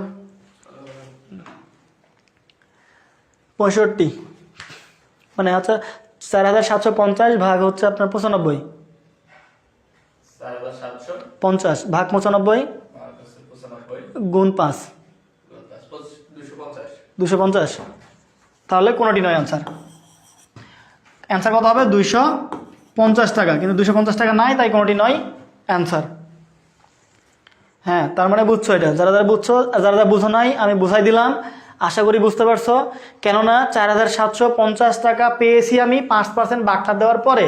তো মোট পার্সেন্ট মানে 100, 5% বাদ দিলে আমি 100 থেকে 5 বাদ দিলে 95% সমান টাকা পেয়েছি। তাই এই 95% সমান 4750, 95 দিয়ে ভাগ দিলে 1 ভাগ পাচ্ছি আমাকে বার্তার পরিমাণ বের করার জন্য, তাই 5 দিয়ে গুণ করছি। আচ্ছা নিচের কোন সম্পদের ব্যয়কে অবলম্বন বলা হয়? এইগুলো ভাই মুখস্থ কোশ্চেন, সরাসরি অ্যান্সার নিব। নিচের কোন সম্পদের ব্যয়কে অবলম্বন বলা হয়? আমাদের যেগুলো সম্পদ আছে স্থায়ী সম্পদ, কারণ স্থায়ী সম্পদের মধ্যে যেগুলো আমাদের কি অদৃশ্যমান সম্পদ তার ব্যয়কে বলা হয় অবলোপন। আর যদি কি হয় প্রাকৃতিক সম্পদের যে ব্যয় বন্টন প্রক্রিয়া তাকে বলা হয় কি নিঃশেষকরণ। এবং অবচয় হলো একটি ব্যয় বন্টন প্রক্রিয়া, ক্রয়মূল্য বন্টন প্রক্রিয়া, আনুমানিক ব্যয় নির্ধারণ পদ্ধতি বা স্থায়ী সম্পদের ব্যয়। এইগুলো কি সবগুলাই উত্তর হবে। তার মানে এটাও রাইট, এটাও রাইট, এটাও রাইট, এটাও রাইট। আমি জাস্ট এখানে দেই নাই, আমি সবগুলো রাইট অ্যান্সার দিয়ে রাখছি। আচ্ছা এরপরে কি আছে দেখো,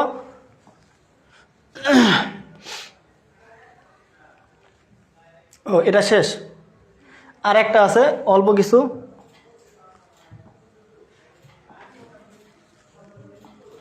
কত মিনিট লাগবে? 20 মিনিট লাগতে পারে আর সর্বোচ্চ। আর কয়টা আছে 69 থেকে কত পর্যন্ত 91 পর্যন্ত 92।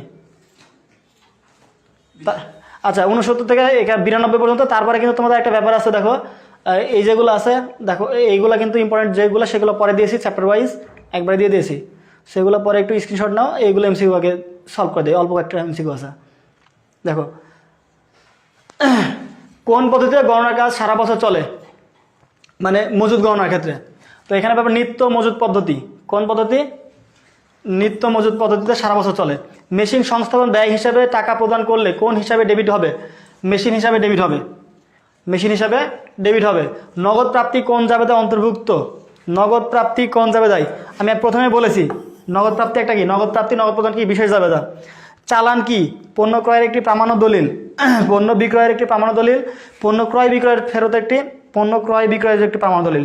শুধু ক্রয়ের জন্য না, শুধু বিক্রয়ের জন্য না, ক্রয় বিক্রয়ের একটা প্রামাণ্য দলিল হচ্ছে চালান। This is the right answer. এরপরে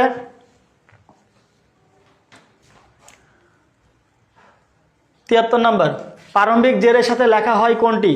প্রারম্ভিক বিডি বা বিএফ, বিডি বা বিএফ, বিডি ব্রড ডাউন বা বিএফ, দিস ইজ দ্য প্রারম্ভিক জের। আচ্ছা পণ্য আর সিডি বা সিএফ কি সমাপনী জেরের জন্য লেখা হয়। পণ্য বিক্রয়ের সময় মূল্য তালিকা থেকে কোনটি বাদ দেওয়া হয়? কারবারি বারটা বাদ দেওয়া হয়। খতিয়ান হলো, খতিয়ান লেনদেনের সর্বশেষ আস্থাস্থল, হিসাবের পাকা বই, হিসাবের প্রাথমিক বই, এটা নয়, বাদ বাকি 1 এবং 2 রাইট অ্যান্সার। একটা হিসাবের জের 160 টাকা, যা ভুল করে অন্যের পাশে 60 টাকা লেখা হয়েছে। সব কিছু ঠিক থাকলে কত টাকা গড়মিল হবে? একটা হিসাবের জের 160 টাকা, যা ভুল করে অন্যের পাশে মানে অন্য জায়গাতে 60 টাকা লেখা হয়েছে, তাহলে উভয় পাশে পার্থক্য কত হবে? 160 টাকা যা ভুল করে অন্যের পাশে মানে ভুল পাশে 60 টাকা লেখা হয়েছে, তাহলে 160 দুগুণ 160 আর 60 220 টাকা। কই 220? এটা রাইট আনসার। মানে হলো দেখো এরকম, এ পাশে লিখতে হবে 160 টাকা, কিন্তু এটা লেখা হয়নি, এ পাশে 60 টাকা লিখেছি, তাহলে এ পাশে 160 টাকা লিখিনি, এটা একটা ভুল, এবং এই পাশে 60 টাকা লিখেছি, এটা একটা ভুল। তাহলে যখন কি ভুল পাশে লিখবে তখন দুটা যোগ করে দিব। ভুল পাশে লিখলে কি করব? যোগ করে দিব। এইখানে ভুল লিখছে, এইটা ভুল পাশে, তাই যোগ করে দিয়েছি, এইটা এটা যোগ। যদি ভুল পাশে একবার লিখে তাহলে যোগ হবে 2 বার, যদি ভুল পাশে 2 বার লেখে যোগ হবে 3 বার। আচ্ছা, একটা হিসাবে তারপরে গেছে বিকৃত, পরে আসি, পুরো কোশ্চেন পাই নাই। বিকৃত পণ্যের ব্যয় 2,18,000 টাকা, সমাপনী মজুদ 27,000 টাকা, প্রারম্ভিক মজুদ পণ্য 15,000 টাকা, চলতি বছরের ক্রয়ের পরিমাণ কত? এই কোশ্চেনটা এর আগে সলভ করে দিলাম, তোমরা এটা সলভ করে নিবা। ক্রয় খতিয়ানের জেরের অপর নাম কি? ক্রয় খতিয়ানের জের বলবা, ক্রয় খতিয়ানের জের অপর নাম হচ্ছে পাওনাদার, আর বিক্রয় খতিয়ানের জেরের অপর নাম কি? দেনাদার। এটা রাইট আনসার। 79, সমাপনী মজুদ পণ্য রিয়া মিলের অন্তর্ভুক্ত হওয়ার কারণ কি? কেন মানে কখন অন্তর্ভুক্ত হয়? যে কোনো ধরনের মজুদ পণ্য হিসাবে রিয়া মিলে বহির্ভূত একটি প্রারম্ভিক মজুদ ও পণ্য ক্রয়ের অন্তর্ভুক্ত থাকে। সমাপনী মজুদ পণ্য রিয়া মিলে অন্তর্ভুক্ত ধরো না হওয়ার কারণ, হ্যাঁ না হওয়ার কারণ, এটা হওয়ার কারণ বা না হওয়ার কারণ, কেন হয় না সমাপনী মজুদ পণ্য? এটি প্রারম্ভিক মজুদ এবং পণ্য ক্রয়ের মধ্যে অন্তর্ভুক্ত থাকে, এজন্য সমাপনী মজুদ পণ্য অন্তর্ভুক্ত হয় না। কিন্তু হয় কখন? সমন্বিত ক্রয় থাকলে, কেননা সমন্বিত ক্রয় যখন বের করা হয়, সমন্বিত ক্রয় বের করা হচ্ছে সমাপনী মজুদ বাদ দিয়ে, মানে সমন্বিত ক্রয়ের মধ্যে সমাপনী মজুদ থাকে না, এজন্য তখন সমাপনী মজুদ পণ্য রিয়া মিলে অন্তর্ভুক্ত হয়।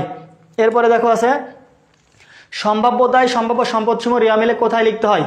আমরা ভালো করে জানি সম্ভাব্য বিয়ে যেমন হয় না, সম্ভাব্য কোনো কিছু রিয়া মিলে আসে না, তাহলে সম্ভাব্য কোনো কিছু রিয়া মিলে আসে না। যদি লিখতে চাও বা দেখাতে চাও তাহলে নিচে তোমাকে কি করতে হবে?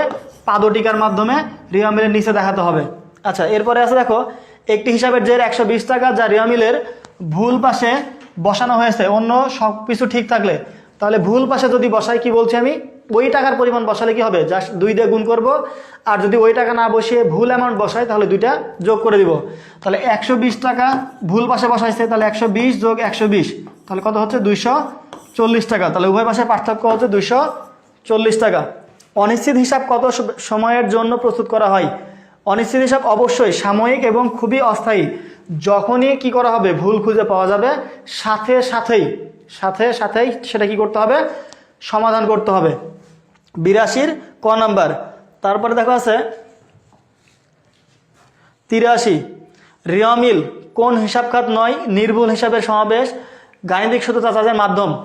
এইটা কি? কোনো হিসাব খাত নয় আর গাণিতিক শুদ্ধতা যাচাইয়ের একটা মাধ্যম। জাস্ট 1 এবং 3 নাম্বার উত্তর, 1, 3, this is the right answer. কোনটি মূলধন জাতীয় ব্যয়? কোনটি মূলধন জাতীয় ব্যয়? আসবাবপত্র অবশ্যই কি মূলধন জাতীয় ব্যয়, কিন্তু মূলধন আনায়ন এটা কি? এটা মূলধন জাতীয় আয় বা মূলধন জাতীয় প্রাপ্তি। বকেয়া আয় কোনটি? বকেয়া আয় কোনটি? দেখো বকেয়া বিনিয়োগের যে সুদ, এটা অনাদায়ী সুদ আছে, এটা হচ্ছে বকেয়া আয়। কোনটি বিলম্বিত মুনাফা জাতীয় ব্যয়? এখানে আরও যেগুলো ব্যয় আছে বিলম্বিত মুনাফা জাতীয় ব্যয়, সেগুলো একটু দেখবা তোমরা। কোনটি বিলম্বিত মুনাফা জাতীয় ব্যয়? সেটা হচ্ছে নতুন পণ্য গবেষণা ও উন্নয়ন ব্যয়। নতুন পণ্য গবেষণা উন্নয়ন ব্যয় একটি বিলম্বিত মুনাফা জাতীয় ব্যয়। SA পরিবহন লিমিটেড 8 লক্ষ টাকা দিয়ে একটি কাভার্ড ভ্যান ক্রয় করে, যার জন্য পরিবহন খরচ 20,000 টাকা ও লাইসেন্স ফি বাবদ 30,000 টাকা খরচ হয়। কাভার্ড ভ্যানটির ক্রয় মূল্য হিসাবে কত টাকা দেখাতে হবে বা দেখানো হবে? তো বিষয় হচ্ছে একটা স্থায়ী সম্পত্তি ক্রয় করে চালু করা পর্যন্ত যত ব্যয় হবে সকল ব্যয়ের যোগফলকে বলবো সম্পত্তির মোট মূল্য বা ক্রয় মূল্য। তাহলে ক্রয় করেছি 8 লাখ, বাট চালু তো করতে পারি নাই, তাই চালু করার জন্য কি হয়েছে? আরও পরিবহন খরচ হয়েছে, লাইসেন্স ফি দেওয়া হয়েছে। তো এই সবগুলোর যোগফল 8,20,000 আর হচ্ছে 30,000, তাহলে 8,50,000। 8,50,000 এটা কি? এটা হচ্ছে আমাদের ওই মেশিন নামে যাবে বা কাভার্ড ভ্যান হিসেবে দেখানো হবে। এরপরে 88, মিস্টার জামিল 3 লক্ষ টাকায় একটি যন্ত্রপাতি ক্রয় করেন। যন্ত্রপাতি পরিবহন খরচ 8,000 টাকা, সংস্থাপন ব্যয় 10,000 টাকা এবং বিমা খরচ 1 বছরের জন্য 12,000 টাকা। যন্ত্রটির অবচয়যোগ্য মূল্য কত? খুব সিম্পলি, অবচয়যোগ্য মূল্য মানে যেটা অবচয় মানে খরচ, তাহলে আমি যেটা খরচযোগ্য, তাহলে বছর শেষে যেই মূল্যটা আমি পণ্য বিক্রি করতে পারি, মানে ওই স্থায়ী সম্পদটা, আমি আবার বলছি, একটা স্থায়ী সম্পত্তি ক্রয় করে সর্বোচ্চ ব্যবহার করার পরে যদি বিক্রি করতে পারি, তো যেই মূল্যে বিক্রি করবো ওটা তো আর কখনো খরচ হয় না সর্বোচ্চ ব্যবহার করার পরেও। তো এই ভগ্নাবশেষ মূল্য বাদ দিলে যেটা পাই সেটাকে বলি অবচয়যোগ্য মূল্য। অর্থাৎ অবচয়যোগ্য মূল্য সমান হচ্ছে সম্পত্তির কি মোট মূল্য মাইনাস ভগ্নাবশেষ মূল্য। তাহলে সম্পত্তির মোট মূল্য কত টাকা?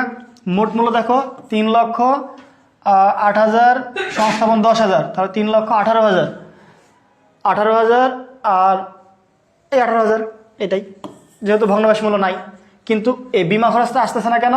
এটা দেখো 1 বছরের বিমা ব্যয়, 1 বছর পর আবার দেওয়া লাগবে, বারবার হবে, এটা হচ্ছে মুনাফা জাতীয় ব্যয়। এটা ওই মেশিন চালু করার পরে কিন্তু ব্যয় করেছি, এজন্য এটা ওইটার সাথে যোগ হচ্ছে না, মানে সম্পত্তি নামে যোগ হবে না। তাহলে 3,18,000। 89, একটি আসবাবপত্রের ক্রয় মূল্য 3,500 টাকা, অবচয়ের হার বার্ষিক 10%, পুঞ্জীভূত অবচয় 2,100 টাকা হলে কয় বছর আগে আসবাবপত্রটি ক্রয় করা হয়েছিল? এখন বলছে ক্রয় মূল্য 3,500, অবচয়ের হার বার্ষিক 10%। এইটা একটু ক্যালকুলেটর দিয়ে করতে হবে। প্রত্যেকবার কি করা হয়? 10% অবস্থায় বাদ দিয়ে কি পরের বছর কি 90% পাওয়া যায়। তাহলে এই যে 2,100 টাকা যেটা হয়েছে সেটা সমান কি, যে বছরে সেটা কত 90%, তাই 90 দিয়ে গুণ দিয়ে তার আগের বছরে শুরুতে যে মূল্য ছিল সেখানে যাইতে আমার কি করা লাগবে, 100 দিয়ে গুণ করা লাগবে। যেহেতু প্রথমে কি করা হয়েছে, একটা সম্পত্তির মোট মূল্য থেকে 10% অবস্থায় বাদ দিয়ে কি করা হয়েছে, বই মূল্য বের করা হয়। তাই 10% বাদ দেওয়ার পর থাকে কত, 90%। তাহলে এখন ধরো যেটা পেয়েছি এটা তো পঞ্জীভূত সরি, আচ্ছা এখানে দেওয়াই না, এভাবে দেওয়া আছে। পঞ্জীভূত অবস্থা কত, 2,100 টাকা, আর ক্রয় মূল্য কত, 3,500 টাকা। চাইছে কি কয় বছর আগে আসবাবপত্রটি ক্রয় করা হয়েছিল। তাহলে প্রতি বছর যদি 10% হারে অবস্থা ধরা হয়, তো প্রথম বছর ধরা হয়েছিল কত, 3,500 টাকা ক্রয় মূল্য।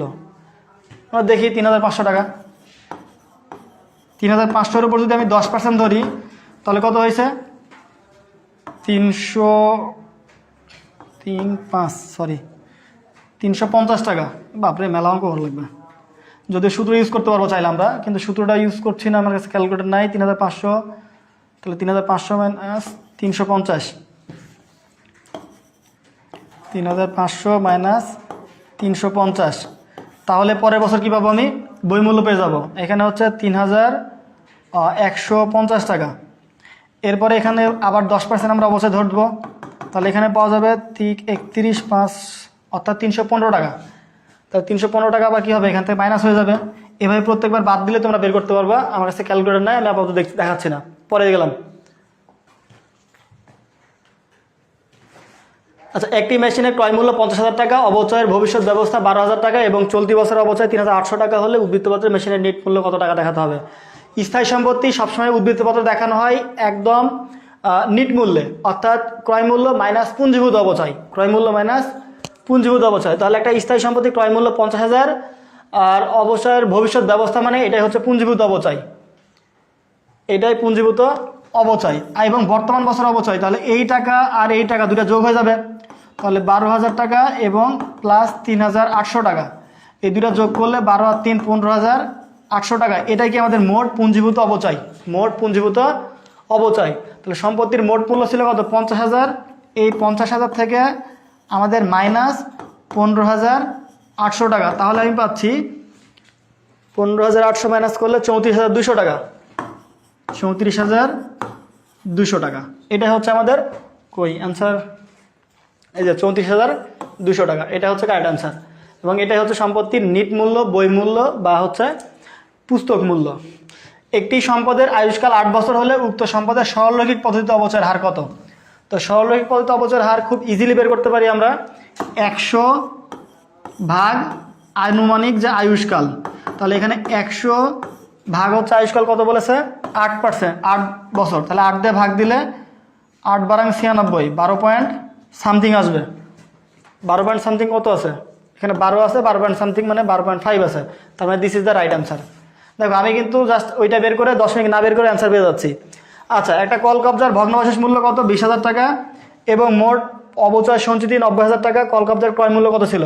তাহলে যেহেতু অবচয় সঞ্চিতি 90,000 আর ভগ্নাবশেষ মূল্য কত 20,000, অবচয় সঞ্চিতি 90,000, এখানে কোনো ইয়ে দেওয়া নাই, তার মানে দুটো যোগ করলে জাস্ট পেয়ে যাবো 90,000 আর 20,000, 1,10,000 টাকা। ওকে, শেষ। এখন আমি যেগুলো দিচ্ছি এইগুলা তথ্যগুলো একটু স্ক্রিনশট দিয়ে নিবা। দেখো ফার্স্ট স্ক্রিনশট দাও, একটু ফার্স্ট স্ক্রিনশট দাও 90 এর হ্যাঁ একটু ফার্স্ট স্ক্রিনশট দাও।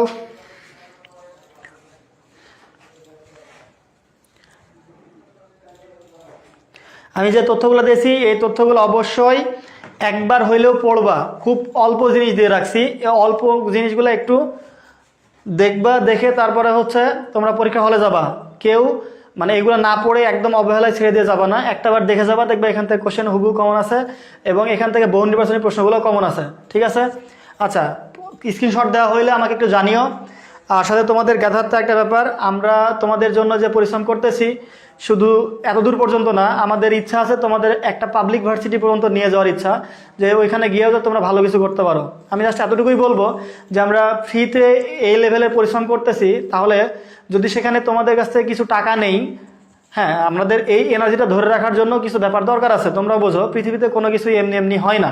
যেমন আমি মাঝে মাঝে উদাহরণ দিয়ে থাকি যে ভিক্ষাও আমরা কাউকে এমনি এমনি দেই না। হ্যাঁ, আমি আমার দিক থেকে মনে করি যে আমরা মানে মানুষ কেউ কাউকে ভিক্ষা দিচ্ছে কি জন্য, এই পারে মানে এই জীবনে কাউকে ভিক্ষা দিলে ওই পারে সেই সোয়াব নিয়ে জান্নাতে যাইতে পারি বা স্বর্গে যাইতে পারি, এই জন্যই কিন্তু মানুষ ভিক্ষা দেয়। আবার যদি যারা নাস্তিক, যারা বিশ্বাস করে না, তারাও ভিক্ষা দেওয়ার পিছনে কারণ হচ্ছে এ যুগে যাতে তার ভিক্ষা দেওয়া দেখে আশেপাশের মানুষ তাকে সম্মান করে, তার প্রেস্টিজ বৃদ্ধি পায়। ঠিক আছে? তো আমি যদি হচ্ছে এমনিতেই ধরলাম যে ভিক্ষা তাহলে কেন দিচ্ছি, ভবিষ্যতে অ্যাসেট বৃদ্ধির জন্য সোয়াব পাচ্ছি, তাহলে সোয়াব সম্পদ হিসাব কি ডেবিট, আর নগদ টাকা ভিক্ষা দিচ্ছি নগদান হিসাব ক্রেডিট, এমনি হিসাবে দিলাম আর কি। আচ্ছা, তারপরে দেখো এগুলো একটু দেখো কালকে আগে পাস করি, ইনশাল্লাহ পাস করবে, চিন্তার কোনো কারণ নাই ভাই। আমি যে 12টা ম্যাথ দিয়েছি সিকিউর জন্য, 12টা ম্যাথ না পারলেও একটু মুখস্থ করে, আর 12টা ম্যাথের আশেপাশে যেগুলো বলেছি ওইগুলো একটু দেখে যাবা। আর সাথে আমি যে এমসিগুলো দিলাম এমসিগুলো অবশ্যই তো আমি বুঝাই দিলাম, এগুলো আরেকবার পারলে দেখবা 90টা বা 91টার মতো এমসিকিউ। আর সাথে আমি যেগুলো দিয়েছি এইগুলো একটাবার কি করবা, একটাবার চোখ বুলিয়ে যাবা। অনেক ধন্যবাদ ভাই, অনেক উপকার করতেছেন আমাদের। হ্যাঁ ভাই, উপকার করতেছি। ও তোমাদের কোর্স ফি এর ব্যাপারটা বলি। অ্যাডমিশনের কোর্স ফি তোমাদের সি ইউনিটে Bangla, English, accounting, management, finance অথবা মার্কেটিং 5টা সাবজেক্টই তোমাদের কোর্স ফি 2999 টাকা। তবে পরীক্ষা পর্যন্ত ডিসকাউন্ট চলতেছে 500 টাকা, সেটা হচ্ছে 2499 টাকা। 500 টাকা ডিসকাউন্ট করলে এটা এখন ধরো পরীক্ষা পর্যন্ত কারবারি বারটা, হ্যাঁ পরীক্ষার পরে হয়ে যাবে উইদাউট বারটা, উইদাউট ডিসকাউন্ট। আচ্ছা, এই পর্যন্ত হয়েছে, তাহলে তারপরে দেখো একটু স্ক্রিনশট নিবা। ভাই সরেন এই জন্য রবীন্দ্রনাথ বলেছিল, হ্যাঁ আমারে ধান নিয়ে গেল সোনার তরী। ঠিক আছে? মানে আমার এই যে পরিশ্রম করে, হ্যাঁ রাতে সন্ধ্যায় খাই নাই, বেশ কিছুদিন ধরে না খাওয়ার জন্য সমস্যা হচ্ছিল, তো ঠিকঠাক খাইতে বলেছে ডাক্তারে, বাট না খেয়ে ধরো তোমাদের জন্য এত পরিশ্রম করে আমি পিডিএফ বানিয়ে ধরো নিয়ে আসলাম। এখন আমাকে ভালো ভাই সরেন তো, আপনি সরেন, আপনাকে কে রাখতে বলেছে? ঠিক আছে, সমস্যা নাই, ভাইয়া আসবে ইনশাল্লাহ। হ্যাঁ ইনশাল্লাহ আসবে ভাই। হ্যাঁ এই যে আবরার সায়েম, পাস তো করবো, A+ দরকার। হ্যাঁ আমি A+-এর জন্যই বলতেছি, এত কষ্ট এমনি এমনি করছি না। দেখো স্ক্রিনশট নাও, ফার্স্ট স্ক্রিনশট নিও।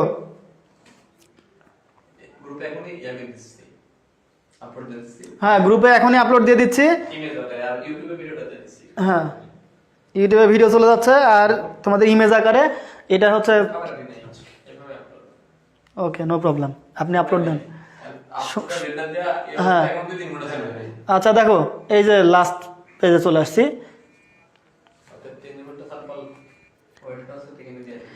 ভাই কল দিস না রে ভাই, আর কল দিয়ে মেরে ফেললো। ঠিক আছে, আবার দেখা হবে কোনো এক সন্ধ্যাবেলা, কোনো এক বটের তলা, অথবা এইখানে। ঠিক আছে, থ্যাংক ইউ। ইনশাল্লাহ তোমার দোয়া করি ভালোভাবে পরীক্ষা দাও। অনেকে আমাকে সারাদিন SMS করছো, আমি ঠিকঠাক রিপ্লাই করতে পারি নাই, কারণ বোঝো ভাই অনেক লেভেলে ব্যস্ততা থাকে। ঠিক আছে, তারপরেও আমি সময় পেয়েছি, সবার SMS এর উত্তর দিয়েছি। তো যদি কোনো প্রবলেম হয় SMS করলে আমি ইনশাল্লাহ উত্তর দিব, কিন্তু একটু ধৈর্য ধরতে হবে। এতটুকু কম্প্রোমাইজ করো আমার জন্য, যে আমি সবসময় নেটে তোমাদের জন্য পড়ে থাকা পসিবল না। আমার এক্সাম চলতেছে, সো আমি একটু পড়াশোনা করে যখন ফ্রি সময় পাবো তখন তোমাদের SMS এ রিপ্লাই করবো। আচ্ছা, আল্লাহ হাফেজ, দোয়া রইলো, পরীক্ষা ইনশাল্লাহ ভালো হবে। আর কেমন হচ্ছে সেটা আমাকে জানিও অবশ্যই। আচ্ছা, আল্লাহ হাফেজ, tata, bye bye. Thank you.